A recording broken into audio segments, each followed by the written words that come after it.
call came in at 2:17 a.m. Officer Rachel Simmons had been with the Portland Police Department for 7 years, but late-night calls to the affluent West Hills neighborhood were unusual. The dispatcher's voice was tense as she relayed the details. A 911 call from 1847 Juniper Lane had been disconnected mid-conversation. The caller, a woman, had whispered frantically about someone being in her house before the line went dead. Rachel and her partner, Officer Devin Wright, arrived within minutes. The house, a sprawling Tudor-style mansion, was mostly dark, except for a faint glow from an upstairs window. The property sat at the end of a cul-de-sac, bordered by dense Oregon forest on 3 sides. A luxury SUV and sedan were parked in the circular driveway. Nothing appeared obviously amiss from the outside. Following protocol, Rachel called for backup, while Devin approached the front door. After 3 firm knocks and no response, they tried the handle, unlocked. That's when Rachel felt the first chill of unease crawl up her spine. "Police, anyone home?" Devin called out, his hand instinctively moving to his holstered weapon. The foyer was immaculate, marble floors, a crystal chandelier, artwork that probably cost more than Rachel's annual salary. But something felt wrong. The house was too quiet, too still. They moved methodically through the first floor. Living room, dining room, kitchen, study. Everything was in perfect order. No signs of struggle, no signs of life. The kitchen island held 2 empty wine glasses and a half-eaten charcuterie board. A chair was pulled away from the table at an odd angle, as if someone had stood up suddenly. "Dispatch said the homeowners are Charles and Elizabeth Woodward," Rachel whispered as they approached the staircase. Successful tech entrepreneur and philanthropist couple. No children, no prior calls to this address. The stairs creaked under their weight as they ascended, flashlights sweeping the darkness. At the top of the landing, Rachel noticed a smear on the wallpaper. She ran her gloved finger across it, still wet, dark red. Blood. Following the trail, they reached a closed door at the end of the hallway. The master bedroom. Rachel's heart pounded as Devin counted silently. 1, 2, 3, before pushing the door open. The bedside lamp cast soft light across the king-sized bed, where Elizabeth Woodward lay perfectly still. Her eyes were open, fixed on the ceiling, her neck bruised with finger-shaped marks. Dead for less than an hour, Rachel estimated. But Charles Woodward was nowhere to be seen. A methodical search of the remaining rooms revealed nothing until they reached the home office. The window was open, curtains billowing in the night breeze. Below, footprints led into the dense forest behind the property. As Rachel radioed in their findings, Devin inspected the office. "Rachel," he called, his voice strained. "You need to see this." On the computer screen was a spreadsheet, financial records showing massive transactions to offshore accounts. Next to it, a folder labeled Contingency contained detailed plans, new identities, property in non-extradition countries, and flight itineraries. Charles Woodward had been planning to disappear. "Check this out," Devin said, pointing to a framed photo on the desk. It showed Charles with his arm around Elizabeth on a beach vacation. But there was another woman in the picture, partially cropped out. Rachel's stomach dropped as she recognized the face. "That's Jessica Mercer," she whispered, "the woman who disappeared 3 months ago." The high-profile missing persons case had dominated local news. A young accountant who had vanished without a trace after reportedly discovering irregularities at the firm where she worked, Charles Woodward's firm. Before they could process this revelation, the radio crackled. Backup had found Charles Woodward's body at the edge of the property, a gunshot wound to the head, revolver still in his hand. Case closed, they thought. A man caught in financial fraud had killed his wife and then himself. Except that wasn't the end. 2 days later, Rachel was examining the evidence when she noticed something odd in the 911 call transcript.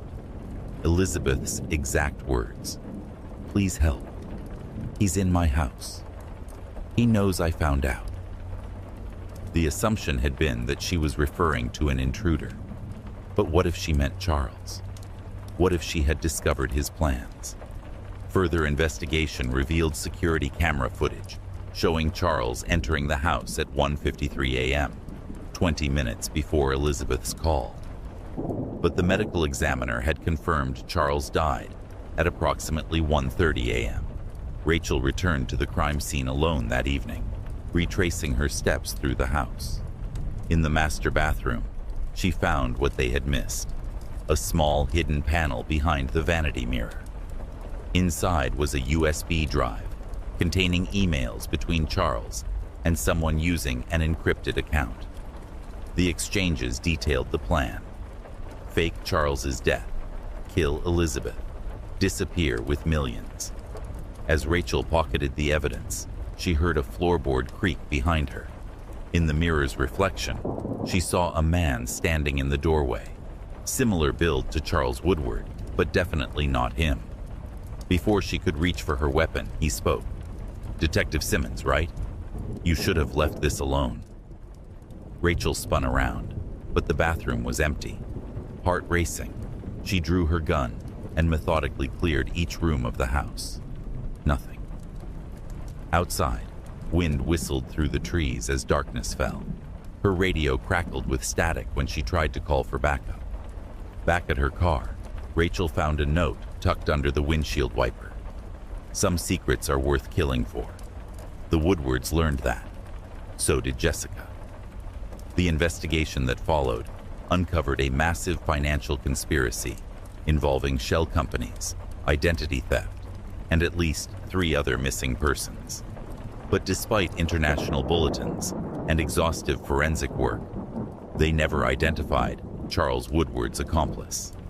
Security footage from that night showed no one entering or leaving the property except the officers. 5 years later, Rachel, now a detective, still keeps the case file on her desk. Sometimes, late at night, she revisits the house on Juniper Lane, which remains unsold. Local residents claim they occasionally see lights in the upstairs window, though the power was disconnected years ago.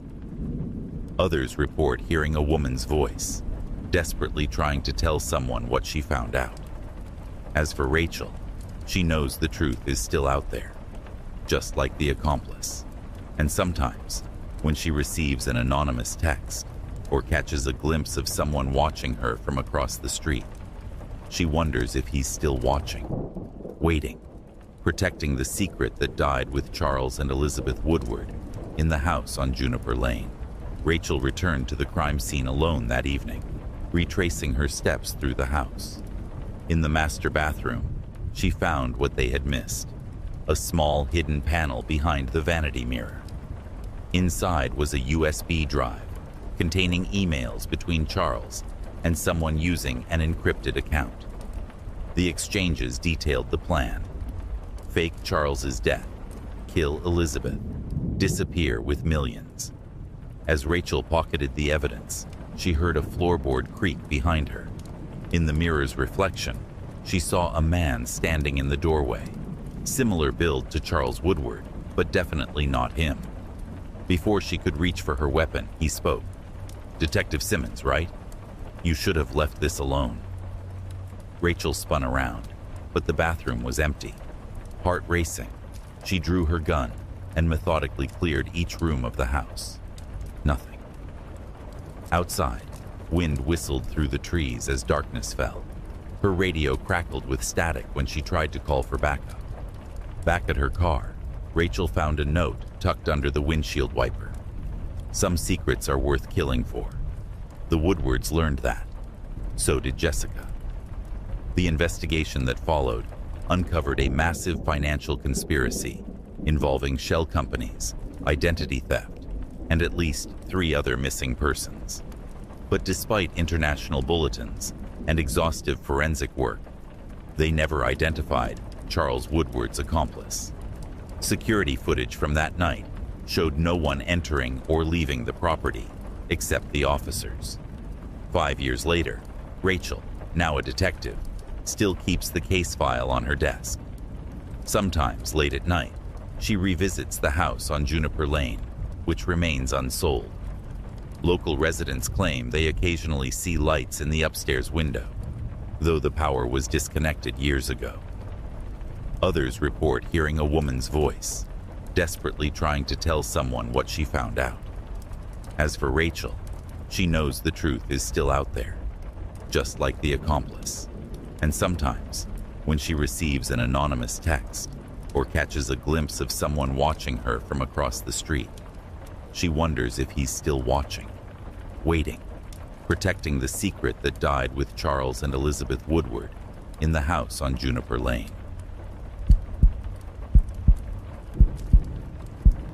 On a frigid January morning in 2016, Officer Marcus Delgado pulled up to what appeared to be a routine traffic accident on the outskirts of Blackwater, Michigan.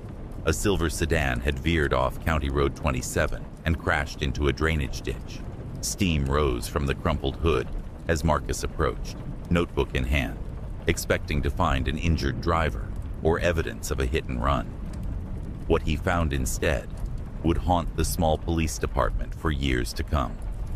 The car belonged to Dr. Eleanor Reeves, a respected psychiatrist who specialized in trauma therapy at Blackwater General Hospital. She wasn't in the vehicle. No one was. The driver's side door hung open, keys still in the ignition, engine cold. Eleanor's purse sat untouched on the passenger seat, containing her wallet, phone, and prescription glasses. Her coat was neatly folded in the back, despite the bitter cold outside. Most peculiar was the notebook open on the dashboard. Written in what was later confirmed to be Eleanor's handwriting were the words, "He's watching again. Badge number 738. Marcus radioed in the details, and within hours, the single-car accident evolved into a missing persons investigation. Search parties combed the surrounding woods and fields. Divers checked the half-frozen creek that ran parallel to the road. Helicopters with thermal imaging scanned the area. No trace of Dr. Reeves was found. The investigation took an unsettling turn when Detective Sarah Chen, lead investigator on the case, discovered that badge number 738 didn't exist in their department. In fact, it didn't correspond to any active law enforcement officer in the entire state of Michigan. 3 days into the investigation, Eleanor's husband reported receiving a text message from her phone. "Tell them about patient X." When authorities accessed her professional records, they found that patient X wasn't a specific individual, but a code Eleanor used in her private notes to reference a patient who claimed to be stalked by a police officer. A patient whose official file had mysteriously disappeared from her office the day after her disappearance. 1 week later, Marcus was reviewing traffic camera footage from the night Eleanor vanished when he noticed something bizarre. At 11:47 p.m., Eleanor's car passed the last traffic camera on Main Street before County Road 27. In the footage, she appeared to be alone in the vehicle. But when Marcus enhanced the image, he could make out a dark figure in the back seat. A figure that hadn't been there when she'd left the hospital parking garage 20 minutes earlier. The case took another disturbing turn when Eleanor's colleague, Dr. James Hoffman, came forward with information about patient X. According to Hoffman, Eleanor had confided in him about a patient who believed they were being stalked by someone in law enforcement. Someone who supposedly didn't exist in official records, but wore a badge numbered 738. The patient had reported seeing this officer parked outside their home, following them to work, and even entering their house when they weren't home, leaving no evidence besides objects moved slightly out of place. At first, Eleanor had treated these claims as paranoid delusions, but over time, she'd begun to witness strange occurrences herself. Unmarked police vehicles following her home from work, calls from unknown numbers where no one spoke, and the sense that someone was watching her house at night. She'd installed security cameras, but found the footage corrupted on the nights she felt most observed. 2 weeks after Eleanor's disappearance, Marcus was working late at the station when he received a call from an unknown number. The voice on the other end was distorted, barely audible. Check the evidence from the Carson case, 1994. He's been doing this for decades. The Carson case had occurred before Marcus joined the force, a domestic violence call that ended with the husband, Robert Carson, shooting himself after allegedly killing his wife. The responding officer had reported finding Carson's body, clutching a suicide note, confessing to the murder.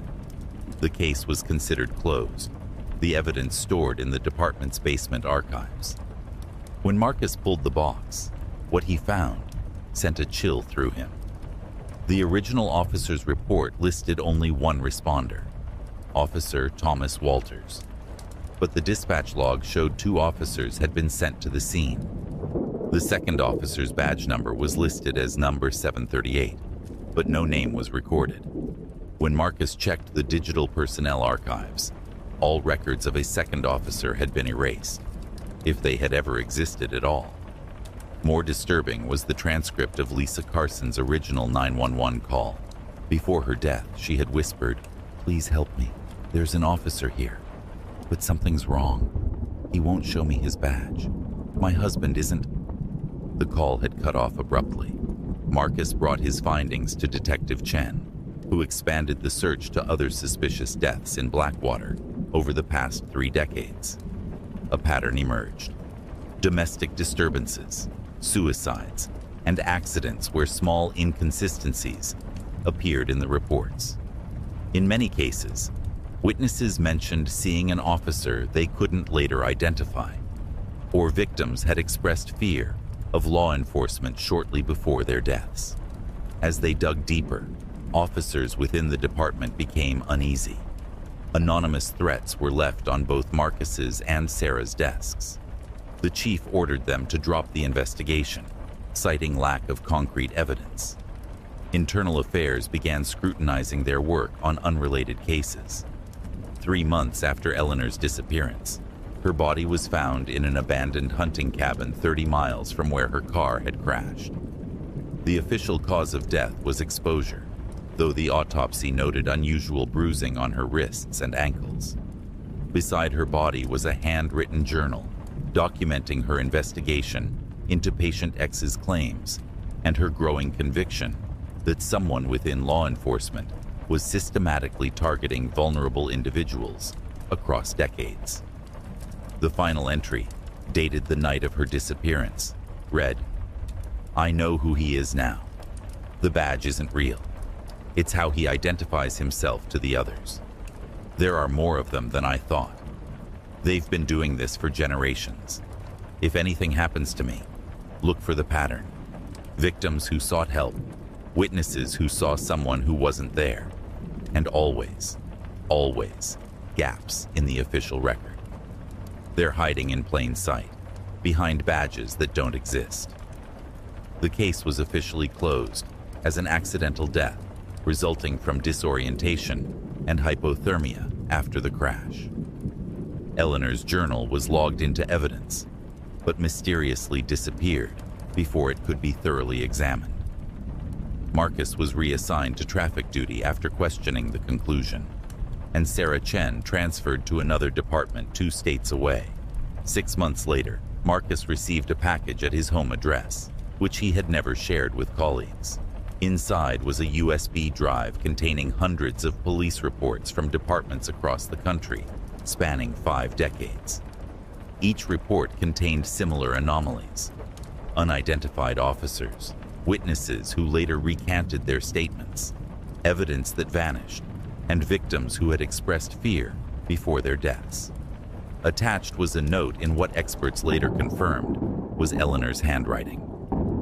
"There are more of us watching them now than they watching us. Badge number 738 is not one person. It's how they recognize each other. The next time you see it, you'll know. Be careful who you trust with this. Some badges are real, some aren't. Marcus never returned to work after receiving the package. His apartment was found empty the next day, his personal belongings untouched, except for a police scanner left running on his kitchen table. On its side, written in marker, "Now I'm the witness who isn't there." The investigation into his disappearance lasted 2 weeks before being classified as an unsolved missing persons case. The officer assigned to clear out his desk reported finding dozens of sticky notes with names and dates, names that corresponded to closed cases throughout Michigan, dates that matched unexplained disappearances going back 30 years. To this day, officers in Blackwater report occasionally picking up strange transmissions on their radios, fragments of conversations between unidentified officers, calls to addresses that don't exist, and sometimes, late at night, a voice that sounds eerily like Marcus Delgado, repeating the same message. Badge number 738 is watching. The witnesses are watching back. The department has since implemented a new policy requiring all officers to wear body cameras and use digitally tracked badges. The official reason is transparency and accountability. Unofficially, newer officers whisper about checking each other's badge numbers and keeping their case notes in personal journals rather than the department's digital system. And sometimes, on dark country roads like County Road 27, drivers report being pulled over by officers who never call in the stop, whose badge numbers don't match any in the system, and whose faces don't appear on the cruiser's dashboard camera when the footage is reviewed later. In Blackwater, Michigan, people have learned to ask for identification when blue lights flash behind them. They've learned to call dispatch to verify that the officer at their door was really sent there. And they've learned that sometimes the watcher you need to fear most is the one wearing a uniform meant to protect you, a uniform that belongs to someone who officially doesn't exist. In the early hours of October 12, 2009, a storm battered the coastline of Port Hadley, a small fishing community in eastern Maine. Rain lashed against the windows of the local police station as Sergeant Mike Donovan began his overnight shift. The department was small, just 11 officers serving a population of less than 5,000, and tonight, only Mike and Officer Tanya Rodriguez were on duty. At 2:13 a.m., the call came in. A fisherman reported seeing headlights veering off Route 17, the winding coastal road that hugged the cliffs overlooking the Atlantic.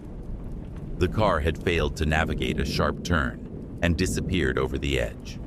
Mike radioed that he would respond, while Tanya stayed behind to coordinate with emergency services. The storm had intensified by the time Mike reached the scene. His dashcam footage, recovered later, showed his cruiser pulling to the side of the road near a damaged guardrail. The beam of his flashlight illuminated tire marks, cutting through mud before disappearing at the cliff's edge. Mike radioed his location and requested fire and rescue before exiting his vehicle, the camera capturing his final transmission. "I'm going to check for survivors. The drop looks to be about 40 feet onto the rocks. Can't see much through this rain." That was the last anyone heard from Sergeant Mike Donovan. When backup arrived 20 minutes later, they found Mike's cruiser idling, driver's door open, windshield wipers still clearing the rain. His flashlight lay at the edge of the cliff, still on, its beam pointing out toward the dark ocean. But there was no sign of Mike, no sign of another vehicle, and strangest of all, no evidence that any car had actually gone over the cliff. The rocks below were bare of wreckage. The Coast Guard search revealed nothing in the water. By morning, as state police and the county sheriff's department joined the search, the mystery deepened. The guardrail damage appeared old upon closer inspection, predating the storm by weeks. No missing persons reports had been filed, no vehicles reported stolen. The fisherman who made the call couldn't be located, and the number he had called from led to a disconnected line. 2 days into the investigation, authorities retrieved the hard drive from Mike's cruiser camera. The footage showed exactly what they expected until the final 3 minutes. As Mike exited his vehicle and walked toward the cliff edge, he suddenly stopped and turned, as if someone had called to him. The camera captured him speaking, though no other person was visible in the frame. After a moment, Mike nodded and walked out of view, following someone or something not captured by the lens. The final frame showed only empty road, rain, and darkness. The case might have remained just another unsolved disappearance, if not for what happened 3 weeks later. While cataloging Mike's personal effects, Detective James Holloway noticed something odd about Mike's notebook. The last entry, dated the night of his disappearance, contained a detail that hadn't been in the official report. Third call this month about lights on Route 17. Same location as 1994 incident? Check archives. The 1994 incident referenced the unsolved disappearance of another Port Hadley officer, Deputy Sarah Marston, who had vanished while investigating reports of a stranded motorist on the same stretch of Route 17. Her case had gone cold after investigators found only her abandoned patrol car and a single boot print that disappeared mid-stride, as if she had simply vanished while walking. Detective Holloway, relatively new to Port Hadley, asked for the full file on the Marston case. He was told by the chief that those records had been lost in a basement flood years ago. Skeptical, Holloway drove to the county newspaper archives and began searching through microfiche records from 1994. What he found was disturbing. In the weeks before Deputy Marston's disappearance, the local paper had run several stories about unusual lights seen along the coastline, lights that appeared to move in patterns inconsistent with boats or aircraft. Several fishermen reported radios malfunctioning while at sea, picking up fragments of conversations that seemed to be from decades earlier. Most tellingly, Holloway found a photograph of Marston taken the day before she vanished.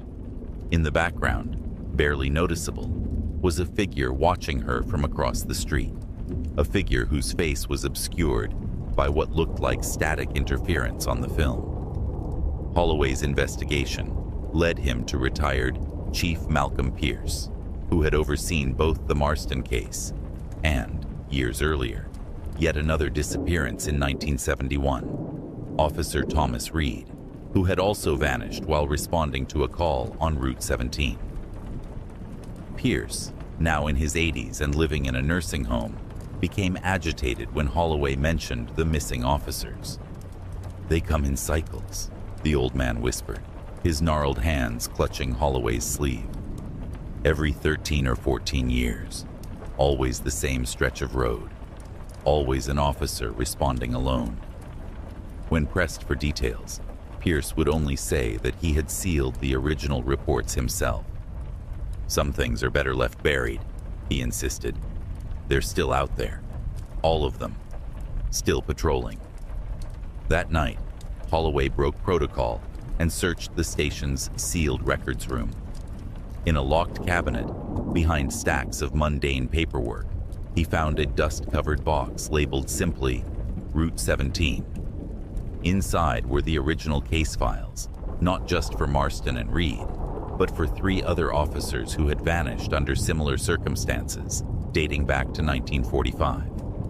Each case followed the same pattern: reports of lights or a vehicle in distress on the same quarter-mile stretch of Route 17, an officer responding alone, an abandoned police vehicle found with no signs of struggle, searches that yielded nothing, and in each case, at least one witness who reported seeing the missing officer walking away with what they described as someone in uniform who couldn't be clearly seen or later identified.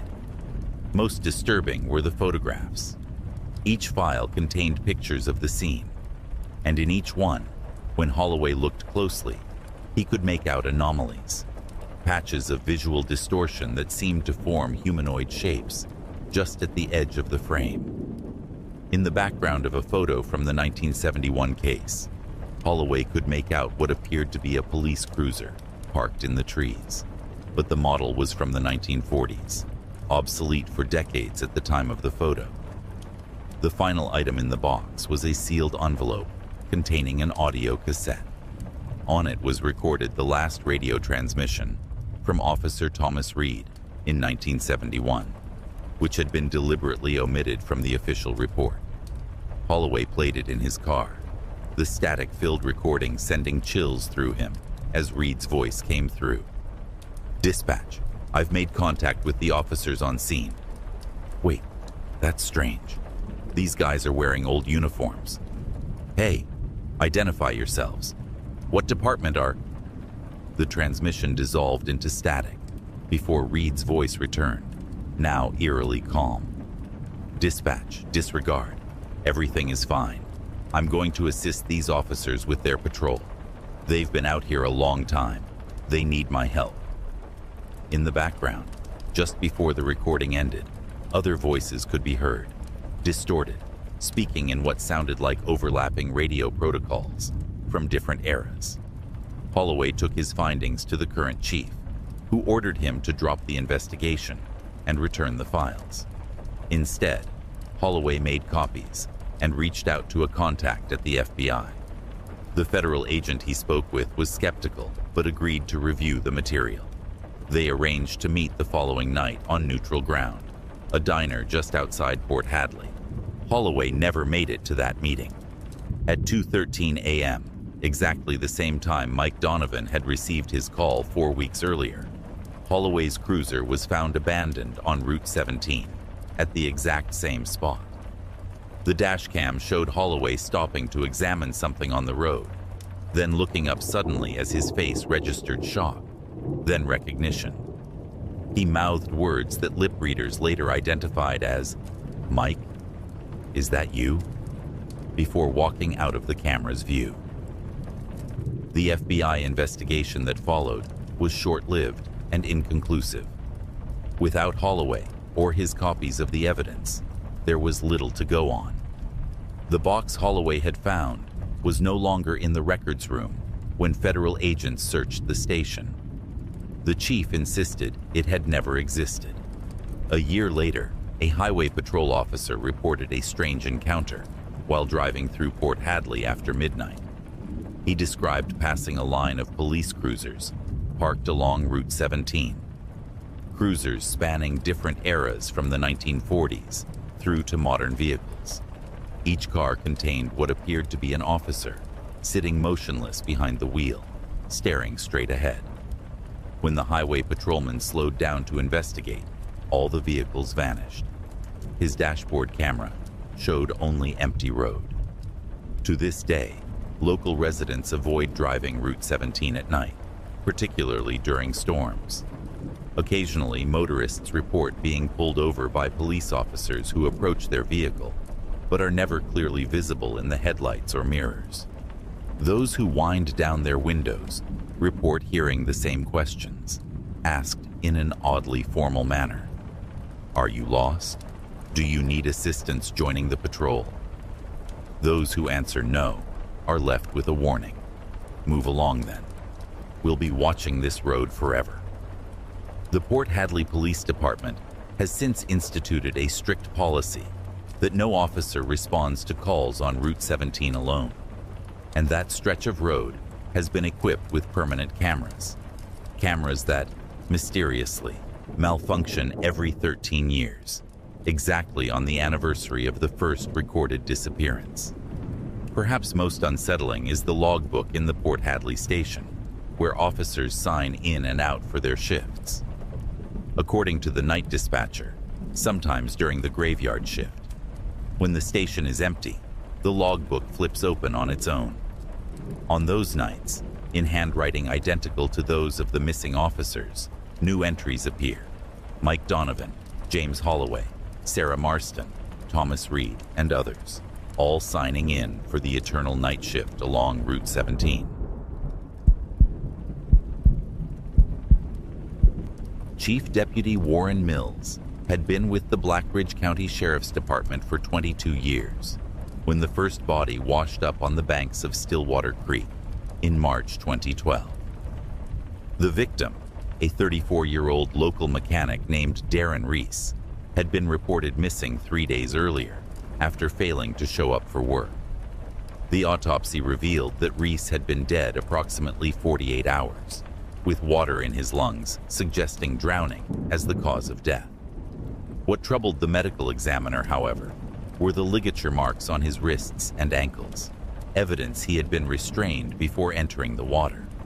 Most puzzling was a small, precise incision behind his left ear, unusual enough that the ME photographed it specifically and noted it might be ritualistic in nature. The investigation proceeded methodically, but yielded few leads. Reese had no known enemies. His modest home showed no signs of struggle. His truck was found parked at Grover's Landing, a popular fishing spot 3 miles upstream from where his body was discovered.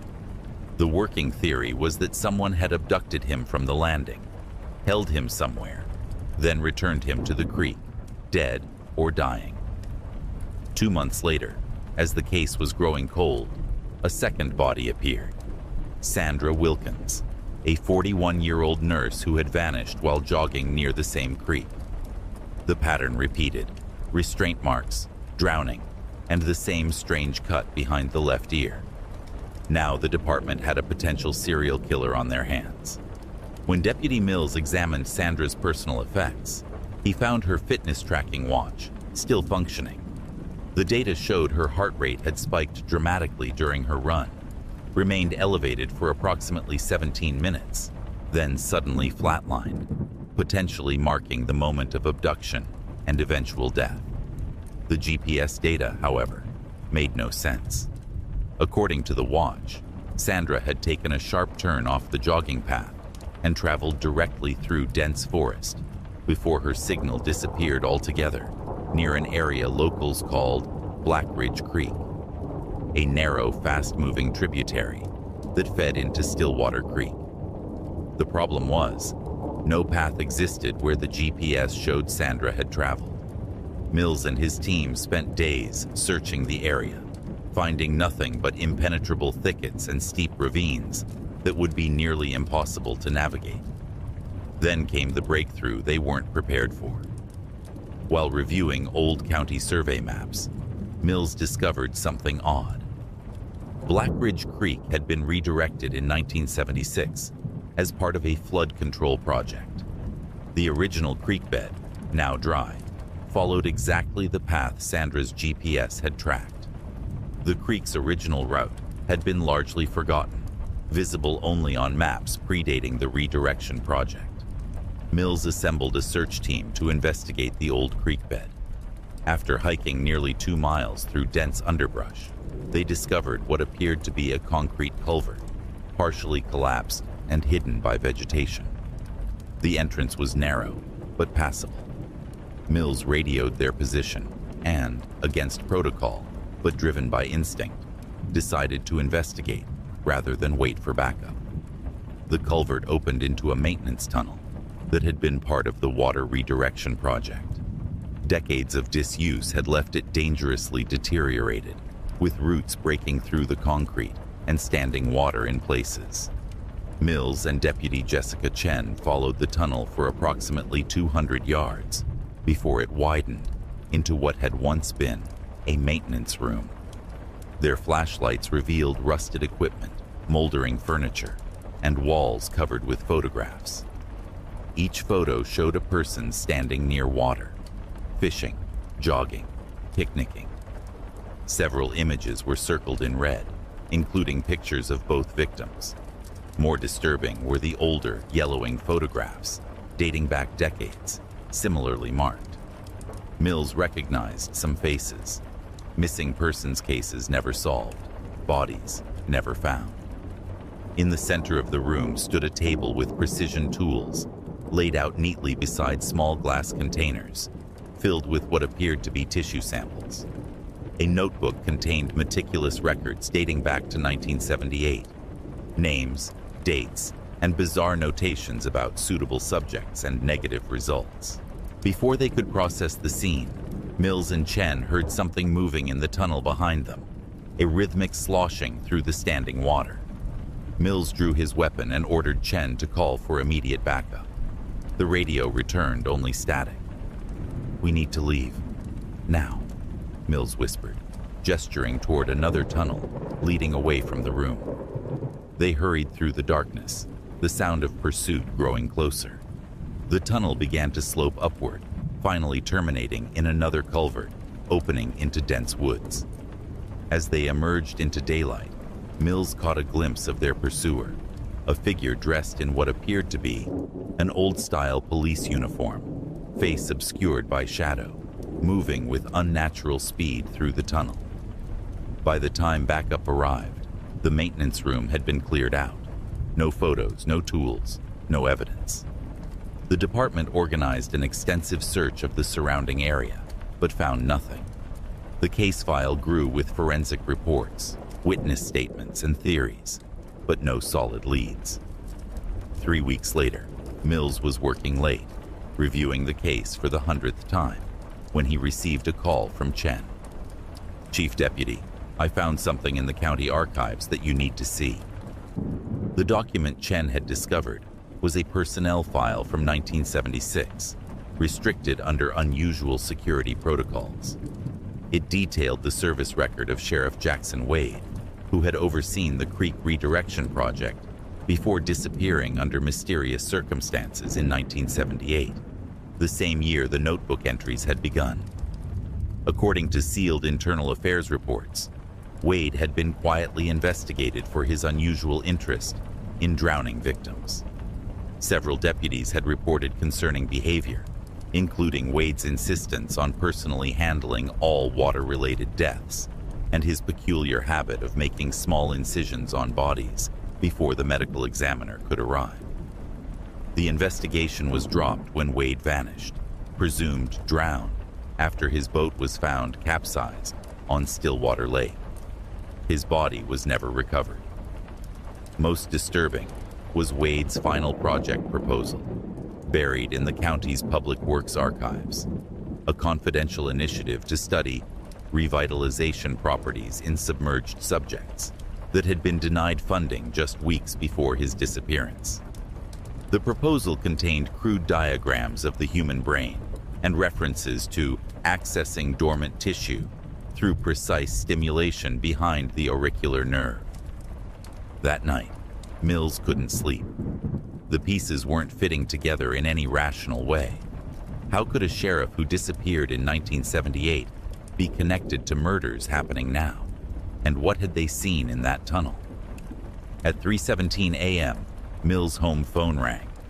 An unfamiliar voice spoke before he could even say hello. "You're looking in the wrong place, Deputy. You need to check the department's own records. Badge number 447. The call disconnected. Mills sat frozen, because badge number 447 had been his own badge number when he first joined the department. He'd been reassigned number 305 years ago, after a departmental reorganization. The next morning, Mills requested access to his own personnel file, citing administrative review. What he found sent ice through his veins. His original application paperwork showed he'd been recruited through a special county initiative in 1990, a program sponsored by the same defunct committee that had denied Wade's final proposal. More disturbing were medical records he had no memory of. A physical examination dated 1 week before his official hiring, with notes about excellent physiological compatibility and minimal modification required. A photo fell from the file. Mills, as a young deputy, standing proudly in his new uniform. In the background, partially blurred but unmistakable, was a face Mills recognized from the recently uncovered file. Sheriff Jackson Wade, who would have been missing for 12 years when the photo was taken. Mills drove home in a daze, memories suddenly shifting like sand beneath his feet. He remembered his training, his early years on the force, But now certain details seemed wrong, inconsistent. Why couldn't he remember where he'd lived before moving to Blackbridge County? Why were there gaps in his personal history that he'd never questioned? At home, he dug through old boxes until he found a small mirror. Turning his back to the bathroom mirror, he used the hand mirror to examine behind his left ear. There it was, a thin, faded scar he'd always attributed to a childhood injury, an injury he couldn't specifically recall. His phone rang again. Deputy Chen's voice was urgent. "Chief, you need to come back to the station. We've identified fingerprints from the tunnel. They're in the system." She paused. "They're yours, from before you joined the department, from 1977. Mills dropped the phone. In the mirror, his reflection seemed to shift momentarily, features rearranging in subtle ways to reveal another face beneath his own, a face he now recognized from the personnel file, Jackson Wade. The revelation led to a joint FBI state police investigation that uncovered horrors beyond imagination. The maintenance tunnels beneath Blackbridge County contained evidence of experiments spanning decades, attempts to transfer consciousness from drowning victims to new hosts through a procedure involving the auricular nerve behind the ear. Wade, it seemed, had perfected a technique to survive his own drowning by transferring his consciousness to new bodies when the old ones began to fail. The investigation revealed 13 officers in 3 counties who showed similar anomalies in their backgrounds, each with connections to water-related deaths. Each bore the same small scar. 5 committed suicide when the investigation began.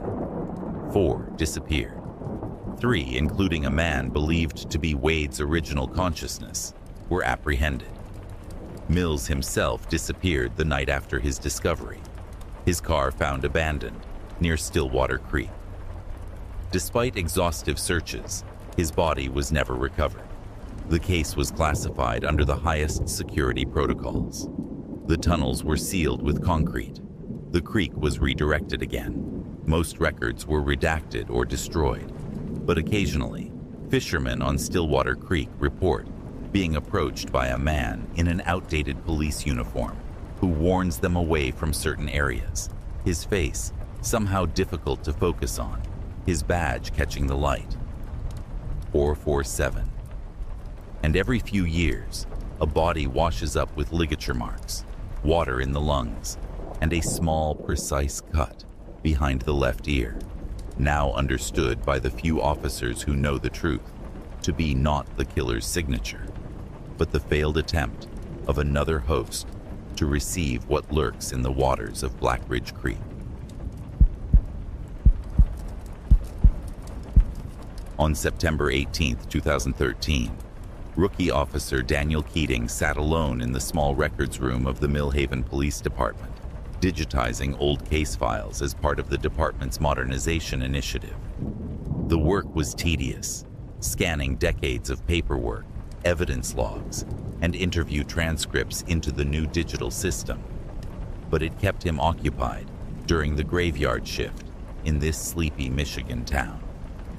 At approximately 2:38 a.m., while processing files from 1997, Daniel discovered an unlabeled audio cassette tucked into a manila envelope marked only with the date 03/12/97 and the notation, "Dispatch, not for file." Curious, he slipped the tape into an old cassette player the department kept for just such occasions. The recording began with standard police radio chatter, officers checking in, routine traffic stops, nothing unusual for a small-town police force. Then, at exactly 3:17 a.m., according to the timestamp, the atmosphere changed. "Dispatch, this is Officer Reed. I'm responding to that 10 to 54 on County Line Road, mile marker 37. Officer Marcus Reed's voice was clear, professional. The dispatcher acknowledged. "Copy that, Reed. Ambulance is en route. Can you confirm details of the accident?" "Single vehicle. Looks like they swerved to avoid something and went into the ditch. I'm approaching now. What followed was the sound of a car door opening, footsteps on gravel, then silence for several seconds before Reed's voice returned, noticeably tenser. Dispatch, vehicle is empty. Driver's side door open. Keys still in ignition. Copy, Reed. Any signs of the driver? Negative. Wait. I see footprints leading into the field. I'm going to investigate. More footsteps. The sound of tall grass brushing against the officer's uniform, then Reed's breathing, growing heavier as he walked. After almost a minute, his voice returned, confusion evident. Dispatch, this is strange. The footprints just stop. Middle of the field, like they vanished mid-stride. Copy that. Do you need backup? No, Reed's voice cut off abruptly. When he spoke again, his tone had changed completely. There's someone out here, about 50 yards ahead, just standing there. Can you identify? Negative. Too dark. They're just watching me, not moving. The sound of Reed unholstering his weapon came through clearly. Police officer, identify yourself.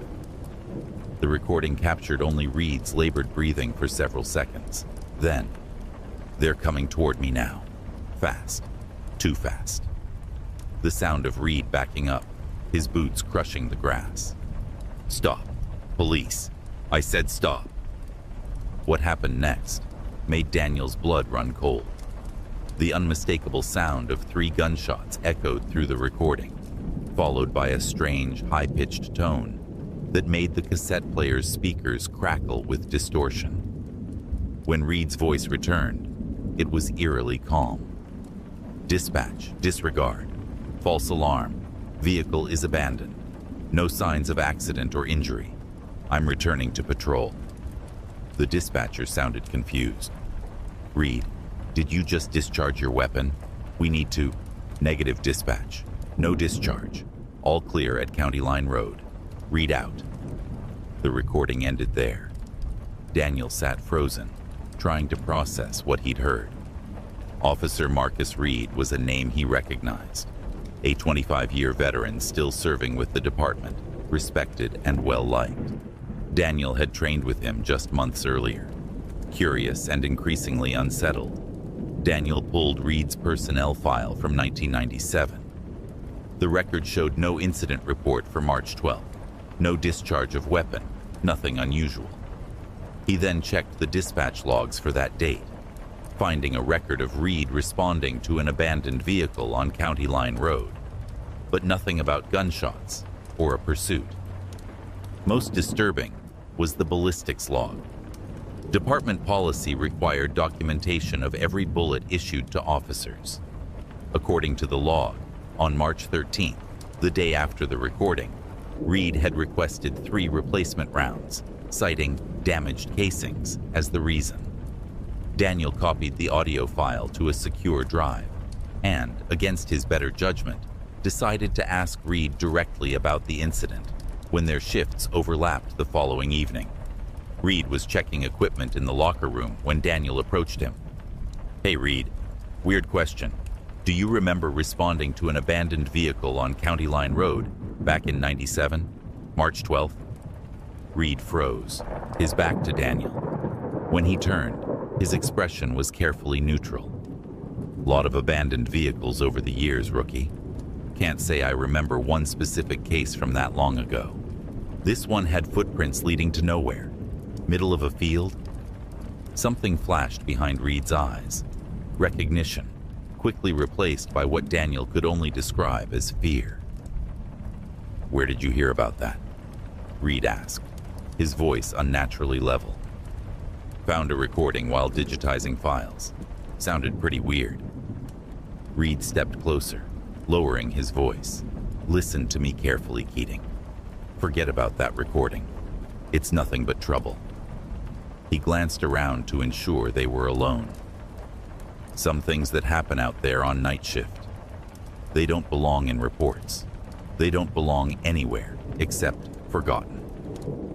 Before Daniel could respond, Reed walked away, leaving him with more questions than answers. That night, working alone again, Daniel couldn't shake his unease. He pulled property records for the area around mile marker 37 on County Line Road, discovering that the field in question bordered Harwick Farm, abandoned since 1963 after a notorious family murder-suicide. The case had been Millhaven's darkest chapter, Howard Harwick killing his wife and 3 children before taking his own life, reportedly after weeks of claiming that something was watching from the fields. Daniel's research was interrupted by a call from dispatch.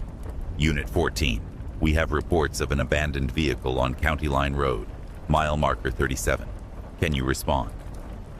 The coincidence sent ice through Daniel's veins. The same location, almost certainly the same time of night. He keyed his radio. Copy that. En route. The drive to County Line Road took 15 minutes, each passing mile increasing Daniel's apprehension. He parked behind the abandoned vehicle, a modern sedan with its driver's side door open, keys in the ignition, exactly like the incident from 1997. Following procedure, Daniel called in the license plate and vehicle description, then approached cautiously, flashlight in one hand, the other resting on his holstered weapon. The car was empty, still warm to the touch. A cell phone lay on the passenger seat, its screen illuminated with multiple missed calls. Just as described in the recording, a single set of footprints led from the driver's side into the adjacent field, the old Harwick property. Daniel radioed his findings to dispatch and requested backup, determined not to repeat Reed's mistake of investigating alone. Unit 14, all other officers are responding to an incident downtown. ETA to your location, approximately 25 minutes. Do you want to wait?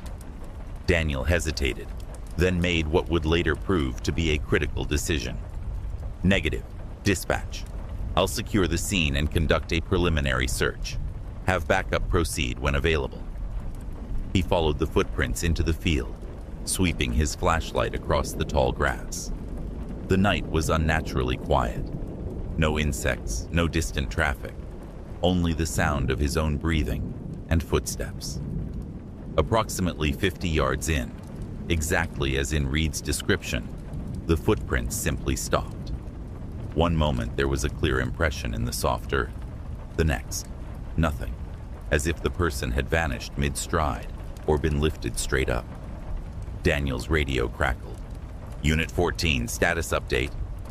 He raised the radio to respond when his flashlight caught something in the distance. A figure standing motionless among the tall grass. Roughly human in shape, but too tall, too thin. Its proportions subtly wrong. Police officer, Daniel called out, fighting to keep his voice steady. Identify yourself. The figure remained still.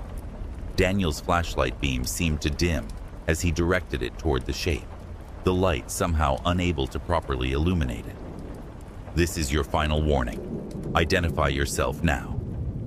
The figure moved, not walking but gliding forward with unnatural speed. Daniel drew his weapon, backing away.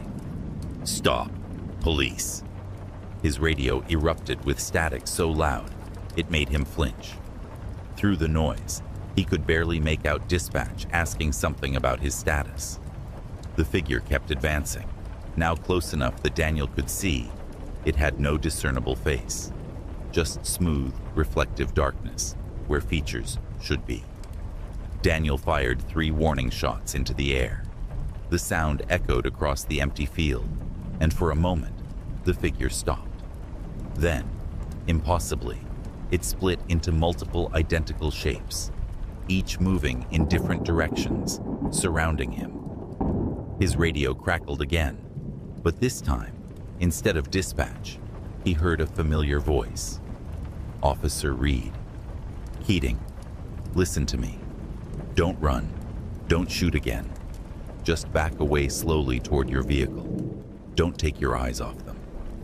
Reed, what is this? What are they? They've been here since the Harwick incident. Every few years, they harvest. Always the same spot, always the same pattern. The department's kept it quiet for decades. Daniel continued backing toward his cruiser, the figures maintaining their distance but not retreating. Why didn't anyone warn me? Reed's voice was grim. Because rookies don't believe. They have to see for themselves. But you listened to that recording, so you already know more than you should. As Daniel reached the edge of the field, the figures suddenly withdrew, melting back into the darkness. He practically ran the last few yards to his cruiser, hands shaking as he fumbled with the door handle. Inside, he found Reed sitting in the passenger seat, expression solemn. "How did you—" "Heard the call on my scanner at home," Reed interrupted. "Knew exactly what was happening. Been through it myself." "What were those things?" Reed sighed heavily. "Don't know. Nobody does. They showed up after whatever Howard Harwick really saw, drove him to kill his family. They take someone every few years. Driver has car trouble, stops at this exact spot, walks into the field, never comes back. And the department covers it up? What would you have us do? Report that officers witnessed supernatural entities abducting citizens? That we fired at them with no effect? That they can mimic our voices, use our radios?" Reed shook his head. "The first chief who encountered them tried to investigate. 2 officers disappeared. Since then, we've had an arrangement." "An arrangement?" Daniel's voice cracked. "We don't interfere with them. They limit their activities to this location, to people who enter their territory willingly. We keep our distance, document the missing persons as runaways or accidents elsewhere, and everyone sleeps better." Reed fixed Daniel with a hard stare. "Except those of us who know, who've seen them. We don't sleep much at all." In the following weeks, Daniel discovered the pattern Reed had described. Every 3 to 4 years, almost to the day, someone disappeared from mile marker 37. The missing were always documented as runaways, accident victims found elsewhere, or simply case unsolved. Officers who responded first were always veterans who knew the truth. The official report for that night stated that Daniel found an abandoned vehicle, searched the area, and found no one. The owner was listed as whereabouts unknown, suspected of abandoning the vehicle after legal troubles, a narrative carefully constructed by department higher-ups. 2 months later, a hiker found a driver's license belonging to the missing person deep in the woods, 10 miles from County Line Road, planted evidence that helped support the official story. Daniel remained with the Millhaven Police Department, eventually becoming the officer designated to respond to incidents at mile marker 37. He's been there 16 years now. Every 3 to 4 years, the call comes in. Every time, he arrives to find an abandoned vehicle, footprints leading nowhere, and the watchers in the field, waiting, patient, eternal. The recordings of these incidents are kept in a locked cabinet in the chief's office. The digitization project was quietly discontinued. Some things, the department decided, are better left unpreserved. And sometimes, on quiet nights when the shift is slow, Daniel sits in his cruiser at mile marker 37, watching the field where the footprints always end, and wonders about the faces that have disappeared there. Wonders if they're still conscious somewhere, still aware, still watching from the other side of whatever threshold exists in that unremarkable patch of grass, where the veil between worlds has worn inexplicably thin. In the small mining town of Coleridge, Pennsylvania, dispatcher Grace Emerson had spent nearly 30 years as the voice on the other end of the police radio. Over those decades, she'd guided officers through blizzards, mining accidents, domestic disputes, and the occasional armed standoff. Her steady voice was legendary among the department's 23 officers. a constant in the chaos that could sometimes engulf their Appalachian community of 8,000 residents. Grace was also known for something else, her uncanny ability to sense when something was wrong, even before officers called for backup. "Grace just knows" was a common saying in the department. Officers would recount instances when she'd sent backup to their location before they'd radioed for help, or checked in seconds before a routine traffic stop turned dangerous. "I just listen differently," Grace would explain with a shrug when asked about her sixth sense. "When you've been doing this job as long as I have, you start to hear what's not being said."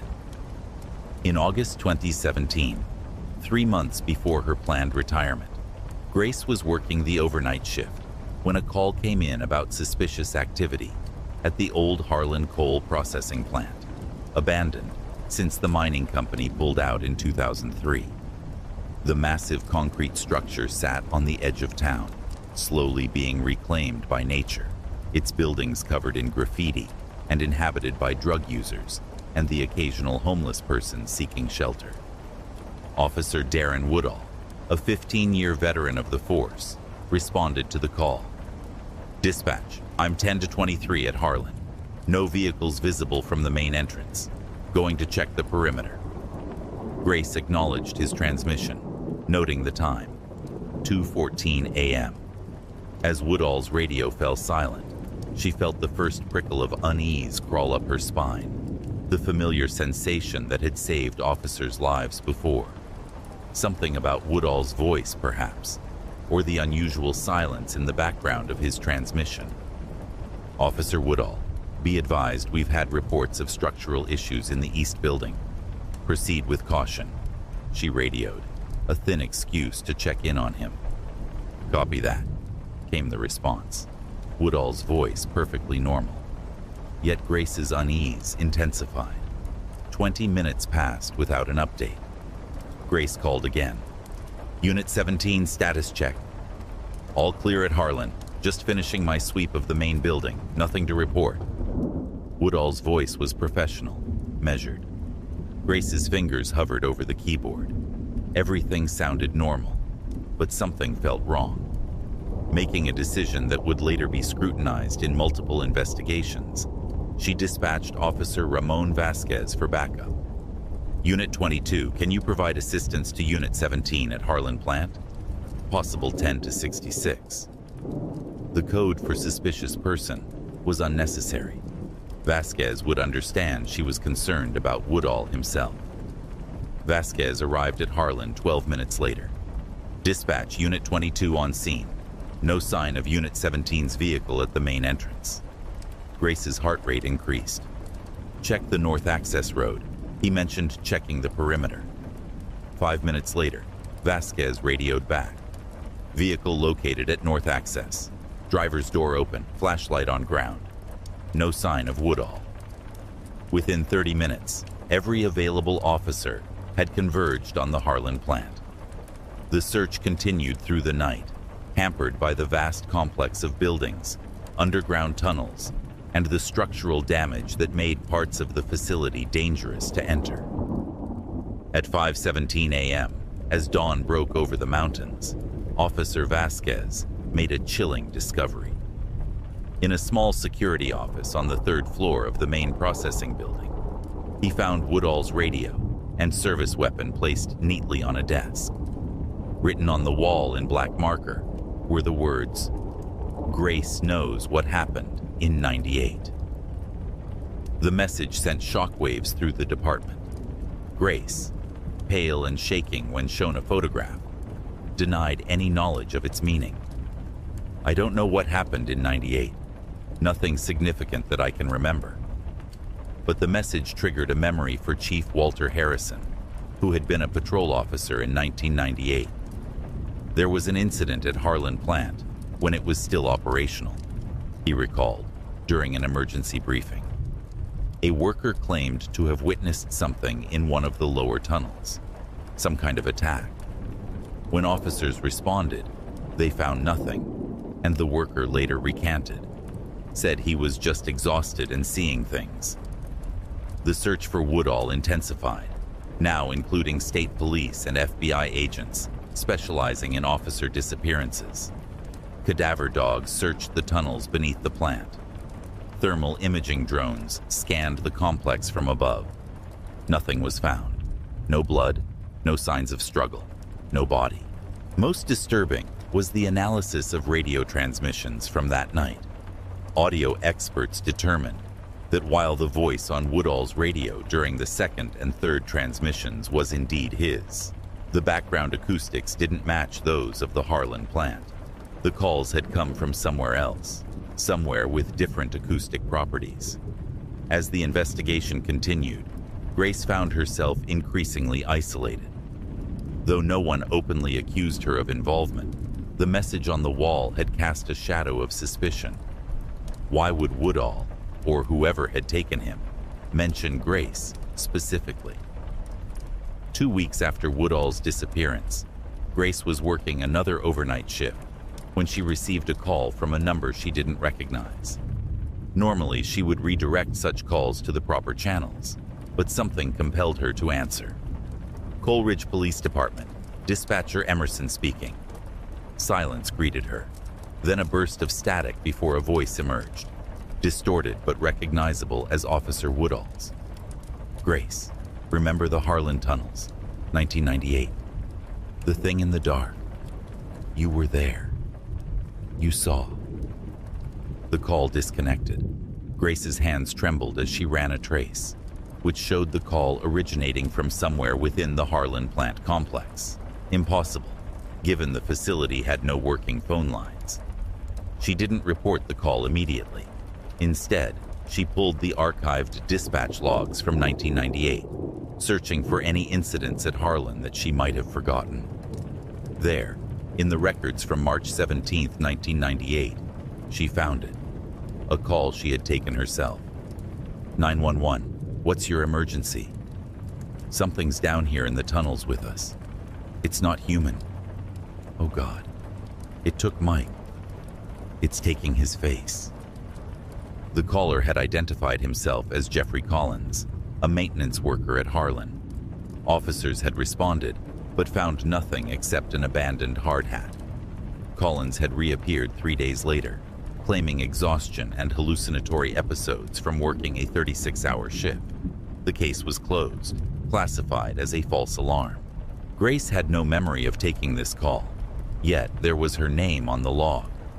As she stared at the record, fragments of memory surfaced. The desperation in Collins' voice, the inhuman sounds in the background, the way his screams had suddenly cut off. What happened after that call? Why couldn't she remember? The next night, Grace broke protocol and visited the Harlan plant alone. Armed with only a flashlight and a borrowed service pistol, she entered through the north access road, where Woodall's vehicle had been found. Something was drawing her toward the tunnels beneath the main building. The vast underground network had once housed conveyor systems for moving coal through various processing stages. Now the tunnels were a maze of rusted machinery, collapsed sections, and standing water from years of neglect. Grace's flashlight beam cut through the darkness as she navigated deeper, following some instinct she couldn't explain. In the lowest level, where the air was thick with coal dust and the silence absolute, Grace found a security door that should have been rusted shut, but instead hung slightly open. Beyond it lay a room that didn't appear on any of the plant schematics, a concrete chamber with walls covered in photographs. Each image showed a person, men, women from different eras, judging by their clothing and the quality of the photographs. Some images dated back to what appeared to be the early 1900s, when the mine first opened. In every photograph, the subject's face was slightly blurred, as if they had moved at the exact moment the picture was taken. In the center of the room stood an antique radio scanner, the kind used by police departments in the 1970s. Despite the lack of power in the abandoned facility, its lights glowed green, and through its speaker came a continuous stream of police radio transmissions, current ones, from officers responding to calls across Coleridge, at that very moment. Grace approached the scanner, drawn by a terrible curiosity. As she reached toward it, a voice emerged from the static. Jeffrey Collins from 1998. It collects us. It needs our voices to call others. Don't touch the scanner. Too late. Grace realized the danger. The scanner wasn't receiving transmissions. It was generating them. For decades, something had been using this device to lure people into the tunnels, perfectly mimicking voices it had collected from previous victims. Grace turned to flee, but the door slammed shut. The photographs began to flutter on the walls, and in the beam of her dropped flashlight, she saw faces emerging from the concrete floor. Three-dimensional features pushing through the solid surface like swimmers breaking the surface of water. Among them was Officer Darren Woodall's face, his expression one of silent screaming as he reached toward her from within the floor. Grace's disappearance triggered the largest search in Coleridge history. 3 days later, officers found her flashlight and the borrowed service weapon in the lowest tunnel level, in front of a blank concrete wall where no door existed in any blueprint or survey of the facility. What they also found, discovered during the intensive search, was a hidden room elsewhere in the complex, containing decades of evidence, missing persons reports, witness statements, and journal entries from Harlan's security personnel dating back to the 1930s. All documented the same phenomenon: voices calling from the darkness, people disappearing, and the strange radio that sometimes broadcast impossible transmissions. Most disturbing was a journal from 1931, written by the original mining engineer, describing the discovery of something ancient in the deepest excavation, something that spoke with many voices and wore faces like masks. The mine owners had sealed that section and sworn the workers to secrecy, but by then, the entity had already found a way to reach out through electronic means. The Harlan plant was demolished in 2018, the site buried under tons of concrete and soil.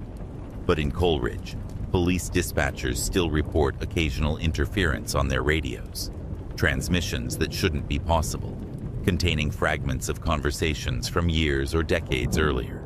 Most disturbing are the late-night calls that sometimes come through on the department's main line. Calls from what sounds like Grace Emerson, calmly reporting incidents across town, or requesting officers to investigate suspicious activities at abandoned properties.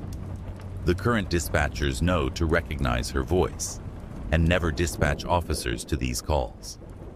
But new recruits have to be warned specifically.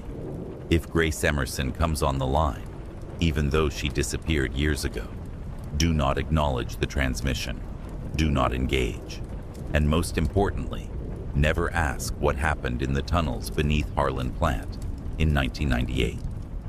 For in Coleridge, the thing that wears faces like masks and speaks with stolen voices is still listening, still collecting, still calling out through radios and phones, searching for new faces to add to its collection in the darkness beneath the mountains.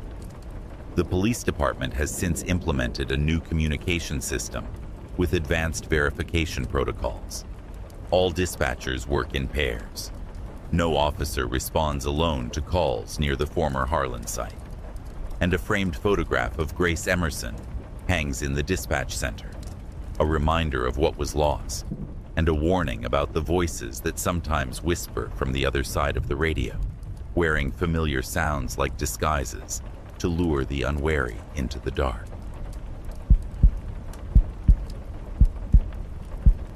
Detective Sarah Mercer had seen plenty of unusual cases in her 15 years with the Portland Police Department, but the Glenwood Hotel incident of 2014 still haunted her, not just for what was found, but for what couldn't be explained. It began with a routine missing persons report. Gregory Farrell, 37, a pharmaceutical sales representative from Seattle, had failed to return from a business trip to Portland.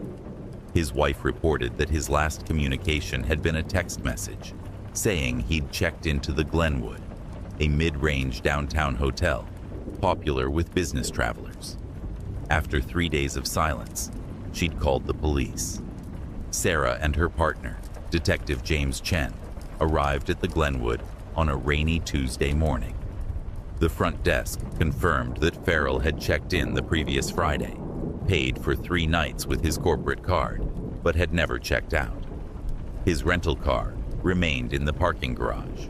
His luggage was still in his room 773, but Farrell himself was nowhere to be found.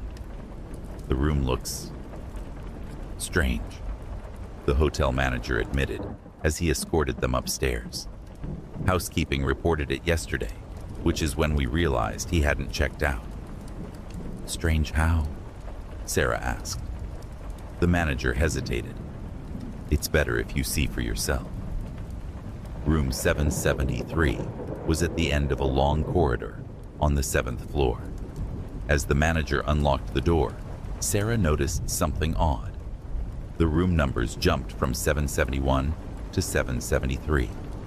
There was no room 772. Old building quirk, the manager explained when she pointed it out. The original blueprints had a different layout. When the door swung open, Sarah understood what the manager meant by strange. The room was immaculate, bed made, towels unused, no personal items visible except for Farrell's suitcase tucked neatly in the closet. It looked completely untouched, as if Farrell had never used the room at all, except for the bathroom. Every available surface, the mirror, shower walls, toilet, sink, even the ceiling, was covered in mathematical equations written in black marker. Numbers, symbols, and diagrams filled every inch of space in a frenzied pattern. Some equations had been crossed out, others circled or connected with arrows. "What the hell?" Chen whispered as they stepped into the bathroom. Sarah took photos while Chen examined Farrell's suitcase. Inside were normal business trip essentials: dress shirts, toiletries, laptop, medication for high blood pressure. Nothing unusual except for a small notebook filled with the same kind of equations that covered the bathroom. The hotel's CCTV footage showed Farrell arriving Friday evening, taking the elevator to the 7th floor, and never leaving. No camera had captured him exiting the building through any door. The keycard logs showed his room had only been accessed twice, when he first entered and when housekeeping tried to enter 3 days later. "It's like he vanished into thin air," Chen said as they reviewed the footage in the security office. The investigation expanded. Sarah interviewed hotel staff, while Chen spoke with guests who had stayed on the 7th floor that weekend. None remembered seeing Farrell. The last person to have any contact with him was the room service waiter, who had delivered dinner Friday night. He seemed normal, the waiter recalled.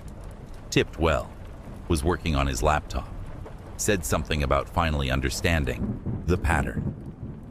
When they checked Farrell's laptop, they found hundreds of files containing the same type of mathematical formulas written in the bathroom.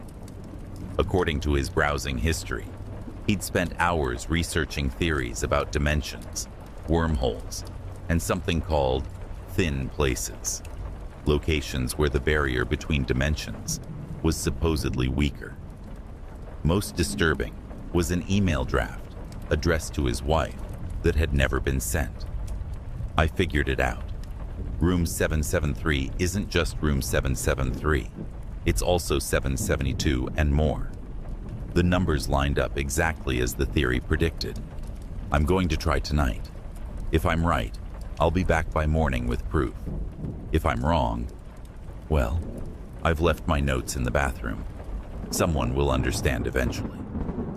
The case took an even stranger turn when Sarah pulled the hotel's original blueprints from city records. According to the plans, there should have been a room 772. It wasn't missing from the numbering sequence because of a design quirk. The room physically should have existed. Sarah returned to the hotel and took precise measurements of the 7th floor corridor. When compared to the floors above and below, There was indeed a discrepancy. Approximately 180 square feet of space, unaccounted for between rooms 771 and 773. There's literally a missing room, she told Chen. A space that exists according to the building's dimensions, but can't be accessed from the corridor. They brought in structural engineers who confirmed Sarah's suspicion. The wall between rooms 771 and 773 was much thicker than standard, nearly 10 feet thick. Too thick for just pipes or electrical. After obtaining a warrant, they opened up a section of the wall in room 773. Instead of revealing the missing room, they found only solid concrete, far denser than the building's other walls. Ground-penetrating radar confirmed that the entire space that should have contained room 772 was filled with solid material. This makes no sense, the structural engineer told them. Why would someone fill an entire room with concrete? The expense, the weight load on the building, it's completely impractical. The hotel's records provided no explanation. The current owners had purchased the property in 2002 and had never renovated that section. The building itself dated back to 1937, with major renovations in 1964 and 1988, but nothing in any documentation mentioned eliminating a room. Sarah tracked down a retired maintenance worker who had been with the hotel from 1970 to 2005. His memory of room 772 sent chills down her spine. "We never talked about that room," the old man said, his hands trembling as he lit a cigarette. In 73, a guest stayed there who changed. Started covering the walls with writing, babbling about seeing through to somewhere else. After he disappeared, strange things happened around that room. Noises from inside when it was empty, maintenance keys that wouldn't work, guests complaining about whispers coming through the vents. According to the old worker, in 1976, the hotel manager had made the decision to seal the room completely. They removed the door, plastered over the entrance, and adjusted the numbering in the hallway. Eventually, everyone pretended room 772 had never existed. "Did other people disappear from that room?" Sarah asked. The man's eyes widened. "Who disappeared now?" Sarah showed him Farrell's photo. The old man studied it, then shook his head slowly.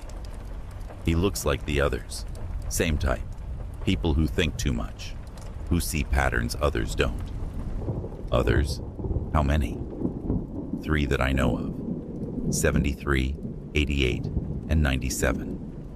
All vanished from the hotel without a trace. All had been in either 772 or 773. As Sarah dug deeper, she confirmed the disappearances. Each case had been investigated and gone cold. Each missing person had been a mathematician, physicist, or engineer. And in one case from 1988, police photos showed the same type of equations written in the bathroom. Forensic mathematicians examined Farrell's equations. Most were beyond standard understanding, but they identified elements of theoretical physics relating to membrane theory and dimensional mathematics. One expert from MIT noted that the equations seemed to be calculating exact conditions for crossing what he called dimensional boundaries. "If I didn't know better," he told Sarah, "I'd say your missing person was trying to create a formula for moving between parallel universes using specific coordinates within the hotel room." 6 months after Farrell's disappearance, with no body and no evidence of foul play, the case went cold. Sarah filed her final report, which carefully documented the concrete-filled space and the previous disappearances, but offered no conclusion about what had happened to Gregory Farrell. The official record states that Gregory Farrell remains a missing person. The Glenwood Hotel has since been renovated, the 7th floor completely redesigned, with a different room numbering system. Room 773 no longer exists. But Sarah keeps a copy of Farrell's notebook in her desk drawer. Sometimes, late at night, she studies the equations, wondering if Farrell had actually solved some impossible problem. If somewhere, somehow, he had walked through a door that shouldn't exist, into room 772 and beyond. She's never told anyone about the voicemail that appeared on her phone 3 months after the case closed. There was no record of the call on her phone's log, no number associated with it. Just a message, distorted and faint, in what sounded like Farrell's voice. The equations were right. Room 772 is still here. But I can't get back. There are others here too. So many others. If you're reading my notes, destroy them. Some doors should stay closed.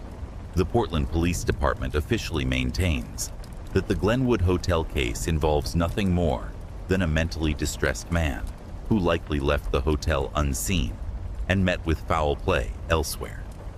The space where room 772 once existed has been explained as a structural anomaly from the building's original construction. But to this day, Detective Sarah Mercer refuses to stay in hotels with rooms numbered in the 770s. And sometimes, when she passes the renovated Glenwood, she glances up at the 7th floor and wonders if, in some unreachable space between walls, Gregory Farrell is still working on his equations, still trying to find his way home from room 772. Sergeant David Keller had spent 22 years with the Nevada Highway Patrol, the last 15 patrolling a desolate 120-mile stretch of U.S. Route 50 between Fallon and Ely, a section so isolated it had earned the nickname, the loneliest road in America. He'd seen his share of strange incidents, inexplicable vehicle accidents, abandoned cars with no sign of their drivers, and travelers with wild stories about figures appearing in the road that vanished when approached. But nothing compared to what became known within the department as the Frequency Incident. It began on April 17, 2011.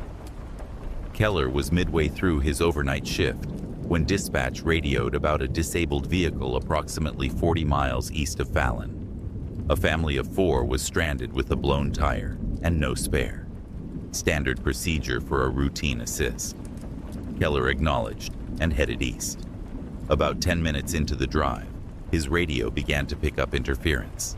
Static interspersed with fragments of voices, none matching the clear channel typically used by highway patrol. He initially dismissed it as atmospheric interference, common in the vast basin and range topography of central Nevada. The static grew louder as he approached the reported location of the disabled vehicle. Through the crackling, he could make out words. "Cannot see. Lights coming. They're not stopping." Assuming he was picking up truckers on a crossed frequency, Keller switched channels.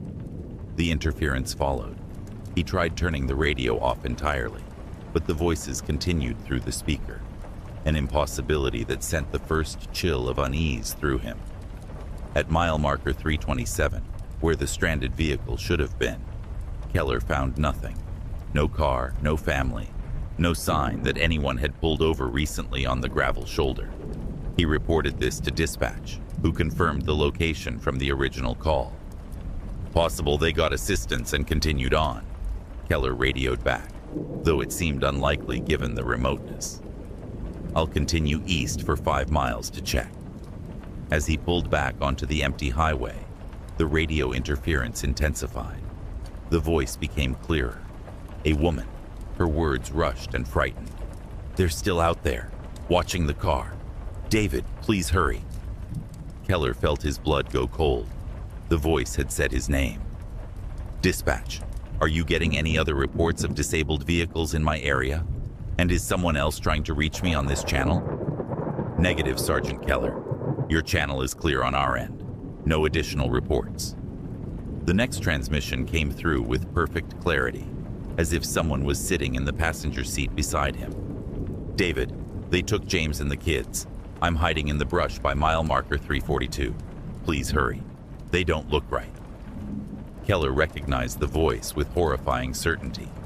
It belonged to Karen Keller, his wife of 20 years, who should have been home in Fallon, 60 miles away. Worse, they had no children named James. They had no children at all. Fighting rising panic, Keller accelerated toward mile marker 342, simultaneously trying to call his wife's cell phone. The call wouldn't connect. No service in this remote stretch. The radio crackled again. "They found me. Oh God, David, their faces." Then silence. When Keller reached mile marker 342, he found only empty desert stretching in all directions. No vehicle, no sign of disturbance in the sagebrush. He called dispatch, requesting additional units for a possible kidnapping, though he couldn't articulate exactly what he believed had happened or who the victims might be. While waiting for backup, Keller searched the area on foot, finding nothing. When he returned to his patrol car, the radio was emitting a steady, low-frequency tone. After about 30 seconds, it changed to a higher pitch, then began alternating between the two in a pattern that seemed almost like code. The backup units arrived 40 minutes later, Trooper Michael Reed and Trooper Samantha Voss. They found Keller sitting in his patrol car, pale and disoriented, the radio silent. "There's nothing out here," Keller told them. "But I heard her. I heard Karen." The troopers exchanged concerned glances. Everyone in the department knew Keller was a model officer, rational, steady, the last person to imagine things. They conducted a thorough search of the surrounding desert, finding no evidence that anyone had been there. As procedure dictated for an officer experiencing possible stress-related symptoms, Trooper Reed drove Keller back to the station while Voss took his patrol car. During the drive, Keller called his wife, who answered immediately. She was fine, at home in Fallon, confused by his urgent questions about her safety. The incident might have been dismissed as exhaustion or stress, if not for what happened next. When Trooper Voss started Keller's patrol car, the radio immediately emitted the same tone pattern Keller had described. Then a new voice came through, a child's voice. "Is Daddy coming back?" Voss, startled, radioed Reed to report the strange transmission. As she was speaking, the patrol car's electronics went haywire, lights flashing, siren blaring intermittently, the dashboard display flickering between normal readings and impossible numbers. Then, everything went dead. The engine stalled, and the radio fell silent. When the vehicle was towed back to the station and examined, mechanics found no explanation for the electrical failure. The radio was functioning normally. Audio specialists analyzed recordings from the patrol car's dash cam, which had captured the strange transmissions, but could not identify the source or explain how they had overridden the standard radio frequencies. Keller took 3 days of leave, then returned to duty, requesting his regular patrol route despite what had happened. His supervisors, concerned but unwilling to sideline a veteran officer based on one unexplained incident, agreed but assigned Trooper Reed as his partner for the first week back. Nothing unusual occurred for the first 2 nights. On the 3rd night, as they passed mile marker 327, where the original call about the stranded motorists had directed Keller, both officers heard it. The alternating tone pattern, followed by the same woman's voice. "They're back again. Different family this time." Reed confirmed hearing the transmission, eliminating the possibility that Keller was imagining things. They immediately pulled over and reported the interference to dispatch, who again confirmed their channel was clear from the station's end. As they sat parked on the shoulder, their headlights illuminated a reflective object about 50 yards ahead. Investigation revealed a child's toy, a small plastic truck, dusty but unweathered, as if recently left behind. While Keller bagged the toy as potential evidence, Reed noticed something in the desert about a quarter mile from the highway, a brief flash of light, like reflection from metal or glass. They decided to investigate, calling in their location and heading across the open desert on foot.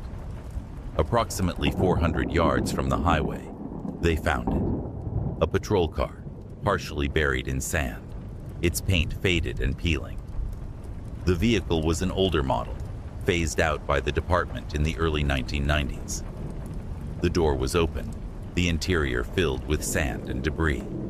The license plate and all identifying numbers had been removed. But something about the vehicle disturbed both officers deeply. It seemed both abandoned for decades and somehow recently used. As they approached the vehicle, their radios simultaneously burst into static, then emitted the tone pattern, louder than before. Through the interference, multiple voices overlap. Don't let them see you. Stay on the road. They collect us. Reed, visibly shaken, suggested they retreat to their vehicle and call for additional units. As they turned back toward the highway, they both saw it. A figure standing by their patrol car, too distant to make out clearly in the moonlight, but unmistakably human in shape. By the time they reached the highway, the figure was gone. Their patrol car was undisturbed, doors still locked, but written in the dust on the hood was a series of numbers: 121.5, 243.0, 364.5. The Nevada Highway Patrol launched a full investigation, bringing in specialists from the FBI. The buried patrol car was excavated and identified as Unit 17, reported missing along with Officer Jonathan Marsh during a shift in 1988. Marsh had disappeared while responding to a call about stranded motorists on the same stretch of highway. His case had gone cold after extensive searches found no trace of him or his vehicle. Inside the glove compartment of the buried car, sealed in a plastic bag that had protected it from the elements, investigators found a notebook containing what appeared to be a log. The final entry, in handwriting matched to Officer Marsh, read, "They use our frequencies. They mimic voices we trust. I've tracked the pattern: 120, 1.5, 243.0, 364.5, harmonics that open something. Not sure what. They take entire families who break down out here, but they need one of us too. Someone with a radio, with access to the right frequencies. I'm going to try to stop it. If you find this, stay on the road. And whatever you hear on the radio, don't respond." Communications experts identified the numbers as radio frequencies, all outside the normal range, used by emergency services, but known to occasionally experience atmospheric propagation under certain conditions, conditions that matched the night of both incidents. The investigation stalled when no further evidence could be found. Ground-penetrating radar revealed no other buried vehicles or remains in the area. The child's toy was determined to be manufactured in the 1980s, but had no fingerprints or identifying marks. The Nevada Highway Patrol quietly issued new protocols for the stretch of US 50 between Fallon and Ely. No officer was to patrol alone. All calls about stranded motorists required 2 units to respond. And any radio anomalies were to be immediately reported. Sergeant Keller requested transfer to a different route and was assigned to the Reno-Carson City corridor. He refused to speak publicly about the incident, but colleagues noted that he drove with his patrol car radio turned off, using only his personal cell phone for communication. The most disturbing development came 6 months later, when audio specialists completed their analysis of the voice recordings. Advanced voice print technology confirmed what Keller had instinctively recognized. The female voice on the radio was indeed Karen Keller's, or at least identical in pattern to recordings of her voice.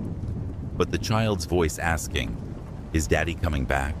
matched no known sample.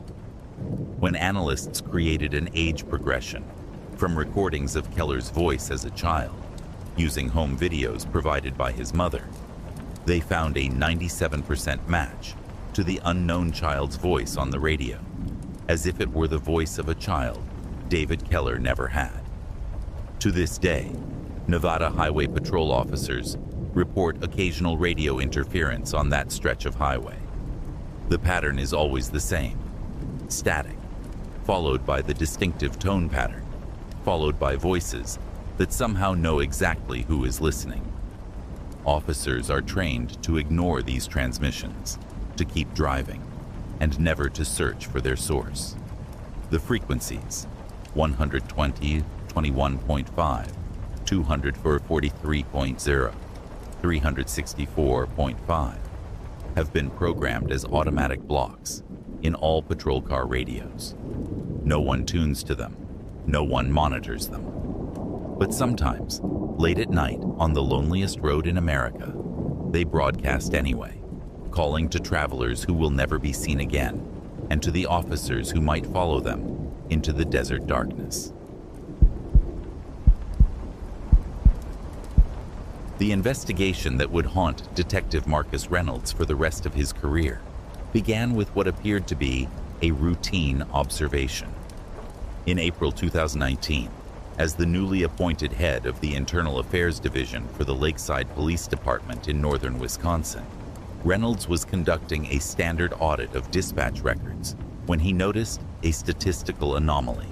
Approximately once every 2 months, for the past 7 years, a call would be logged into the system with the designation Dispatch 0. This code didn't exist in any official capacity. The department's protocols used a standard numerical system: Dispatch 1 for traffic incidents, Dispatch 2 for domestic disturbances, and so on. There was no Dispatch 0. More puzzling was that these calls followed no discernible pattern in terms of location or nature of the reported incident. What they did share was timing. All occurred between 2:00 and 4:00 a.m. And one other disturbing detail: none had any recorded resolution. No officer was ever assigned to respond, no follow-up was documented, and there was no indication of how the calls were closed. When Reynolds questioned the night dispatchers, he received uniformly vague responses. "Those are handled differently," one longtime dispatcher told him, avoiding eye contact. Chief Holloway established that protocol before your time. Chief Thomas Holloway had retired 3 years earlier, after 27 years with the department. His replacement, Chief Rebecca Martinez, claimed no knowledge of any Dispatch 0 designation when Reynolds brought it to her attention. "Pull the audio recordings for those calls," she suggested. "Maybe there's something in the content that explains the unusual coding." This proved more difficult than anticipated. The archived recordings for every identified Dispatch 0 call were missing from the system. According to the logs, the calls had occurred, but the audio files had either been deleted or never saved, a technical impossibility given the department's automatic recording system. Reynolds might have attributed the anomaly to a software glitch, if not for the reactions he encountered when pursuing the matter. Senior officers became evasive. Administrative staff claimed ignorance. The IT specialist who maintained the dispatch system suddenly took an unplanned vacation. Through careful examination of shift patterns, Reynolds identified 5 dispatchers who had been on duty during Dispatch 0 calls. 4 refused to discuss the matter. The 5th, Ellen Weber, a dispatcher nearing retirement after 23 years, agreed to meet Reynolds outside of work. They sat in a coffee shop 30 miles from Lakeside, where Weber nervously glanced around before speaking in hushed tones. "I'm only talking because I'm leaving the department in 2 months, and because what's happening isn't right," she said. Dispatch 0 began under Chief Holloway in 2012. It's a special classification for calls that don't make sense. "Don't make sense how?" Reynolds asked. Weber's hands trembled as she lifted her coffee. "Calls that report things that can't possibly be happening. Callers who know details they shouldn't know. Incidents that violate..." She hesitated. the natural order. She explained that in 2012, after a particularly disturbing call from a child reporting that the sky is leaking into our house and Daddy is floating away, Chief Holloway had created the protocol. Dispatch 0 calls were to be logged but never assigned. The recordings were to be transferred to a secure server and deleted from the main system. No paper trail, no follow-up. Those calls, they're wrong somehow, Weber whispered. The voices don't sound completely human. They know dispatchers' names without being told. They describe impossible things in such detail that you believe them while you're on the call. Afterward, you tell yourself it was a prank. But deep down, where are the recordings kept? Reynolds asked. Holloway has them. Even after retirement, he maintains the secure server at his lake house. He told us it was for the department's protection, for the town's protection. He said some calls just shouldn't be answered. Reynolds drove directly to former Chief Holloway's residence, a secluded cabin on the less developed shore of Lake Winding. The retired chief was unsurprised by his visit. I wondered when someone would notice, Holloway said, inviting Reynolds inside. I'd hoped the protocol would die with my retirement, but apparently these calls don't recognize a change in leadership. The lake house was modest except for an unusual addition, a small room adjacent to the living area, filled with sophisticated computer equipment. A server hummed in the corner, connected to multiple external hard drives. 42 calls since 2012, Holloway said, gesturing to the setup. All carefully isolated from department systems, all preserved for study. I've been trying to understand the pattern, the purpose, but I'm no closer than when I started. This is highly irregular, sir, Reynolds said. Diverting official recordings, creating unauthorized protocols. Listen to one, Holloway interrupted. Then tell me what standard protocol would apply. He accessed a file dated June 2016, the earliest recording in the system. The audio began with the standard dispatcher greeting, followed by silence, then slow, rhythmic breathing. When the caller finally spoke, Reynolds felt the hairs on his arms rise. The voice was simultaneously a child's and an elderly person's, the words overlapping as if two people were speaking in perfect synchronization. I'm at the corner of Cedar and West Main. There's a door in the air. People are going through it, but they come out wrong. Their faces are on backwards. They're looking for the dispatcher. They say you didn't help them last time. The dispatcher, Reynolds recognized Weber's voice, maintained remarkable composure. Sir, can you clarify your location? You know where, Ellen. The same place as before. The door opens every 30 days when the parameters align. Tonight there are 17 of us watching. Next time there will be more. We're starting to remember what you made us forget. Reynolds felt a chill at the caller's use of the dispatcher's first name. The recording continued, the dual-voiced caller describing tears in the world, where something is leaking through, and changing the rules. After nearly 7 minutes, the caller abruptly stated, "They're coming out now. They can see me." Followed by a sound Reynolds couldn't identify, like static, but with an underlying pattern, almost linguistic in structure. The call ended. That was one of the more coherent ones, Holloway said quietly. Some are just screaming. Others describe events that later happened, but called in days or weeks before the actual incident.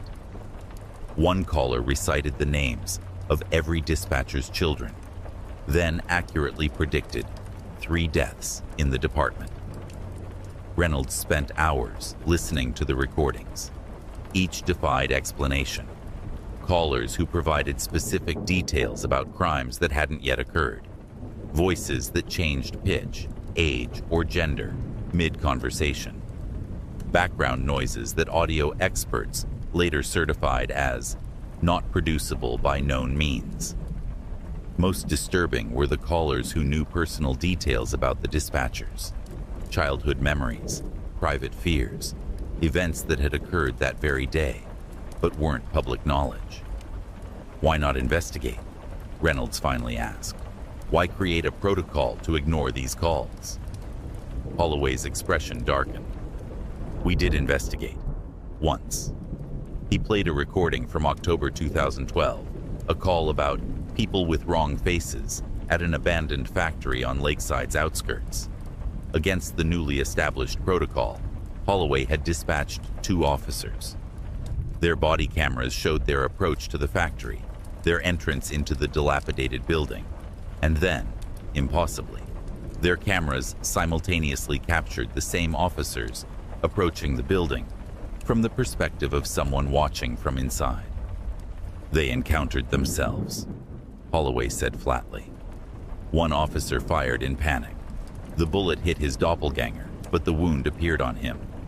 They both died at the scene, but when we arrived, there was only one body. The incident had been officially classified as an accidental discharge. After that, Holloway established the strict non-response protocol for dispatch 0 calls. Sometimes not answering is the only safe response, he concluded. Reynolds struggled to reconcile his law enforcement training with what he'd discovered. His rational mind sought explanations, elaborate pranks, mass hallucination, corrupted recordings. But the evidence before him defied conventional explanation. After extensive deliberation with Chief Martinez, they established a new protocol. Dispatch 0 calls would continue to be logged separately, but recordings would be maintained within official systems with the highest security clearance. A specialized task force comprised of volunteers from the department would analyze the calls, searching for patterns or explanations, but no officer would be dispatched to respond. For 6 months, the system worked. The calls continued at the same frequency, once every 2 months, always between 2 o'clock and 4 o'clock a.m. The task force documented, analyzed, but never engaged beyond the initial call intake. Then came the call that changed everything. On November 12, 2019, at 3:11 a.m., a dispatch 0 call came through.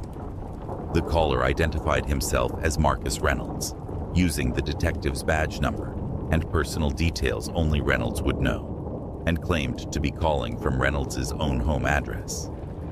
"I'm watching myself sleep," the caller said in Reynolds' voice. "I need to warn myself about December 17th. Something's coming through from the other side. All the dispatch 0s have been preparation. They've been mapping your world through the calls, finding the soft spots. I know because I've seen what happens. I'm calling from 3 weeks in the future, and everything is wrong here."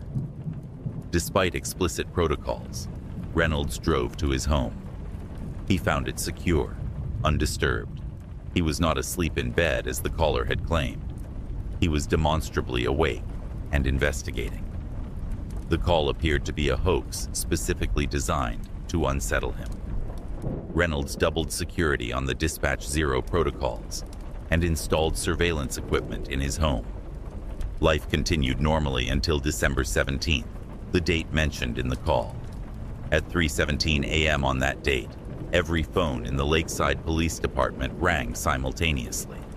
When dispatchers answered, they heard Reynolds' voice repeating the same message. "The door is open now. They're coming through."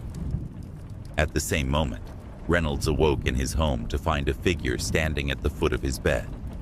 A figure with his own face, wearing his police uniform, badge clearly visible. "I tried to warn you," his doppelganger said. "Now you have to come with me." Reynolds was reported missing the next morning when he failed to appear for work. His home was undisturbed, except for his cellular phone placed precisely in the center of his made bed. When forensics examined the device, they found it had been used to call the police department at 3:17 a.m., despite being powered off and having its battery removed the night before. The search for Detective Reynolds continued for weeks before being scaled back. His case remains open, but inactive, classified as a suspicious disappearance. The Dispatch Zero protocol was officially terminated by Chief Martinez following Reynolds' disappearance. All recordings were transferred to federal authorities, who have maintained strict classification of the materials. Unofficially, dispatchers in Lakeside still report occasional calls that match the Dispatch Zero pattern.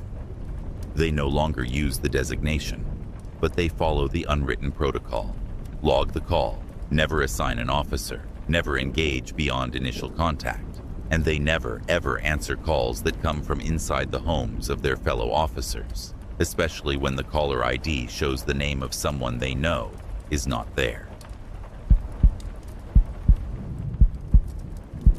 Officer Leanne Porter had been with the Stillwater County Sheriff's Department for just 7 months when she made the discovery that would eventually lead to the largest exhumation of graves in Illinois state history. It began with a simple fingerprint scan that didn't match its subject and ended with questions that remain unanswered to this day. In January 2016, Porter was processing a routine DUI arrest in the quiet town of Millfield, population 3,427. The suspect, 62-year-old local handyman Walter Graham, had been cooperative, if somewhat confused, during the arrest. When it came time to take his fingerprints, Porter observed nothing unusual about the process itself. Graham placed his fingers on the digital scanner as instructed, and the system processed the prints for matching against state and federal databases. What happened next would alter the course of Porter's career and unearth a mystery spanning decades. "We've got an anomaly here," said Technician Davis, who was overseeing the fingerprinting process. "The system's flagging a mismatch." "A prior arrest he didn't disclose?" Porter asked, assuming the most common explanation. Davis shook his head, staring at the screen. "No, it's saying these prints don't match the ones we already have on file for Walter Graham from his security clearance registration 10 years ago. Not even close." Graham had worked maintenance at the county water treatment facility until his retirement 3 years earlier, requiring a background check and fingerprinting. According to the system, the man they had just processed was not the same Walter Graham. When confronted with this information, Graham appeared genuinely confused. "Well, that's plumb impossible," he said. "Been me all my life." Further investigation revealed more inconsistencies. Graham's medical records showed a completely different blood type from what was recorded during his employment physical a decade earlier. His dental records, compared to those from 15 years prior, indicated structural differences impossible to explain through normal dental work or aging. Most disturbing was the height discrepancy. Current DMV records listed Graham at 5'10", but his driver's license from 2000 recorded him as 5'8". People don't typically grow taller in their 50s. "Could be a clerical error," suggested Sheriff Donovan when Porter brought her concerns to him. "Records get mixed up all the time." But Porter wasn't convinced. She began digging deeper, reviewing Graham's history in Millfield. He had lived in the same modest house on Sycamore Street for over 20 years. Neighbors described him as quiet, reliable, and unremarkable. He attended the Methodist Church on Sundays, fished at Stillwater Creek most Wednesdays, and had been a widower since his wife Sarah's death from cancer in 2005. What Porter found peculiar was the lack of long-term relationships. No close friends, no family beyond his deceased wife. The few people who claimed to know him well had only done so for the past decade or so. No one could recall specific stories or details about Graham from before 2005. Porter's breakthrough came when she located Graham's high school yearbook from 1972. The photo labeled Walter Graham showed a young man with notably different features: a sharper nose, closer set eyes, a distinctive cleft chin, than the Walter Graham currently in custody. With mounting evidence of discrepancies, Porter obtained a warrant for a DNA sample from Graham, comparing it against a preserved blood sample from his employment physical. The results were definitive. They did not match. Whoever the man in custody was, he was not the same Walter Graham who had worked at the water treatment facility a decade earlier. When confronted with this evidence, Graham's demeanor changed. The confused but cooperative handyman became withdrawn, refusing to speak except to repeat, "I'm Walter Graham. Been me all my life." A search of Graham's home revealed a meticulously organized residence with one peculiar feature: a hidden room behind the pantry, accessible only by removing shelving that appeared permanently fixed. Inside the small space, Porter found hundreds of newspaper clippings about missing persons from across the Midwest, dating back to the 1990s. More disturbing were the personal effects: driver's licenses, wedding rings, watches, each labeled with a name and date. None of the names was Walter Graham. Most unsettling was a journal containing detailed information about Walter Graham's life, his routines, relationships, personal history, as if someone had studied him extensively. The final entry, dated July 17, 2004, read, "Sarah's cancer has spread. Doctors give her 6 months. After she's gone, there's nothing keeping him here. Perfect timing."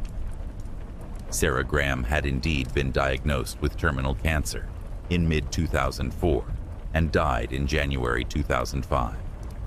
The investigation expanded rapidly. Cadaver dogs were brought to Graham's property, focusing on a workshop behind the house where ground-penetrating radar had identified anomalies beneath the concrete floor.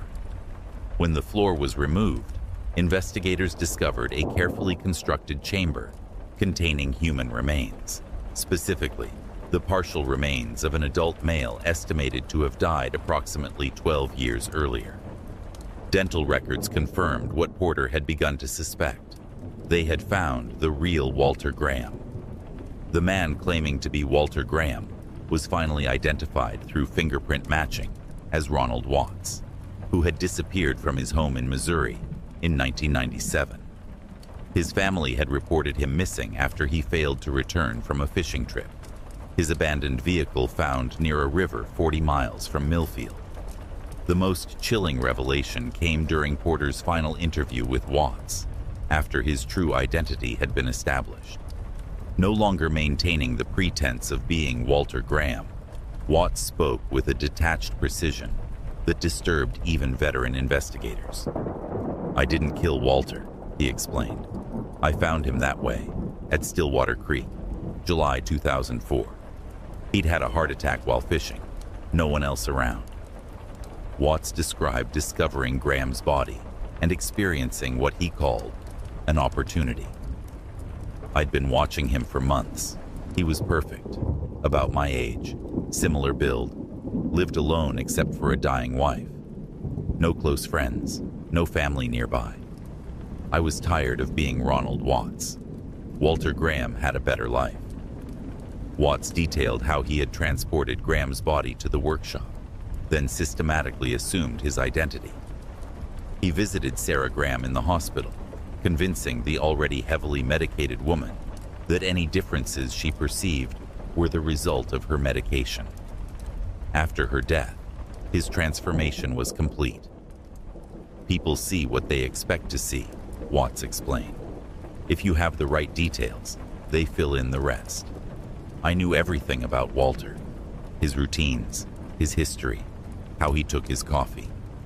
I became him so completely that sometimes I forgot I wasn't always him."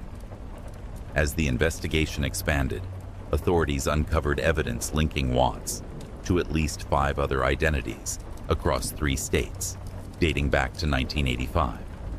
Each time, he had selected victims who lived solitary lives, studied them extensively, then disappeared them and assumed their identities until, for reasons known only to him, He moved on.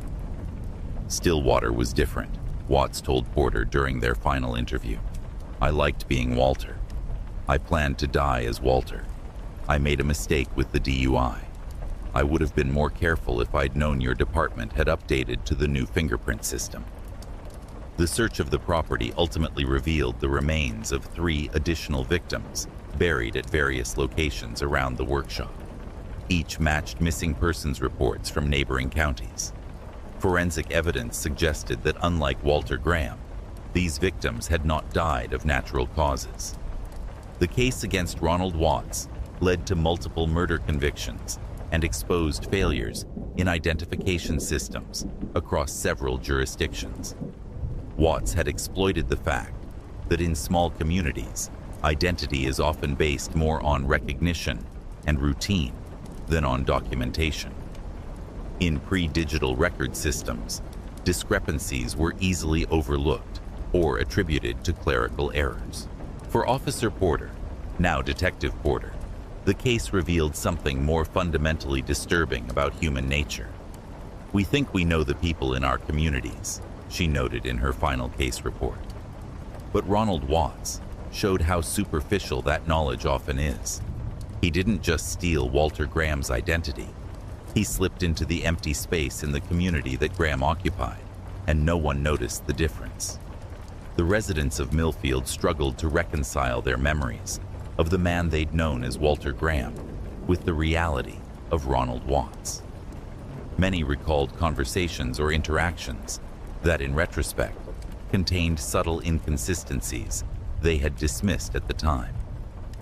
Sarah Graham's sister, who had visited from Colorado several times after Sarah's cancer diagnosis, later told investigators she had noticed differences in Walter's behavior, but attributed them to the stress of his wife's illness. I thought grief was changing him, she said. I never imagined he was literally not the same person. The most unsettling aspect of the case emerged through detailed analysis of Watts's journal. For nearly 2 years before assuming Graham's identity, Watts had observed him, learning his mannerisms, his history, his relationships. He had essentially studied to become Walter Graham while Walter was still alive, waiting for the right moment to make the transition. When asked why he had collected items from his victims, keeping them labeled in the hidden room, Watts was matter-of-fact. They're reference materials. Sometimes I needed to remember details about who they were to maintain consistency about who I was. Psychological evaluation determined that Watts did not fit the profile of a typical identity thief or even a typical serial killer. He didn't assume identities for financial gain or take lives for pleasure. He simply preferred being other people to being himself. Ronald Watts ceased to exist for me in 1985, he told evaluators. Since then, I've been 6 different men. Each one was an improvement on the last. The Stillwater Creek case prompted a nationwide review of missing persons reports involving middle-aged men living in semi-isolated circumstances. 2 additional cases with similar patterns were identified in Washington State and Montana, though Watts denied involvement in either. For the residents of Millfield, the revelation that they had lived alongside an imposter for over a decade left lasting psychological scars. The Methodist Church where Walter had attended services held a memorial for the real Walter Graham. Many who attended spoke of false memories they now questioned, conversations with a man who wasn't who they thought he was, kindnesses attributed to someone who had been long dead. Today, 5 years after the case closed, Officer Porter, now Lieutenant Porter with the State Bureau of Investigation, gives lectures to law enforcement agencies about the case and its implications for small-town policing. She emphasizes the importance of looking beyond the surface of seemingly routine matters, like a simple fingerprint mismatch. The Fingerprints of Stillwater Creek, as her presentation is titled, serves as a reminder that identity is both more fragile and more complex than we typically acknowledge. In small communities where everyone knows everyone, it became disturbingly clear that knowing someone's face and routine is not the same as knowing the person. As for the workshop behind Walter Graham's house, it was eventually demolished by the county. The property remains vacant, a quiet memorial to a man who disappeared not just physically, but from the community's memory, replaced so effectively by his imposter that when the truth was revealed, many found it difficult to recall the real Walter Graham at all. In his final communication before beginning his life sentence, Watts sent Porter a cryptic note. "There are more of us than you think. We slide into empty spaces, becoming what others need us to be. Look around you. How many people do you really know beyond their surfaces? How many are wearing faces that don't belong to them?" The question continues to haunt Porter and the quiet waters of Stillwater Creek.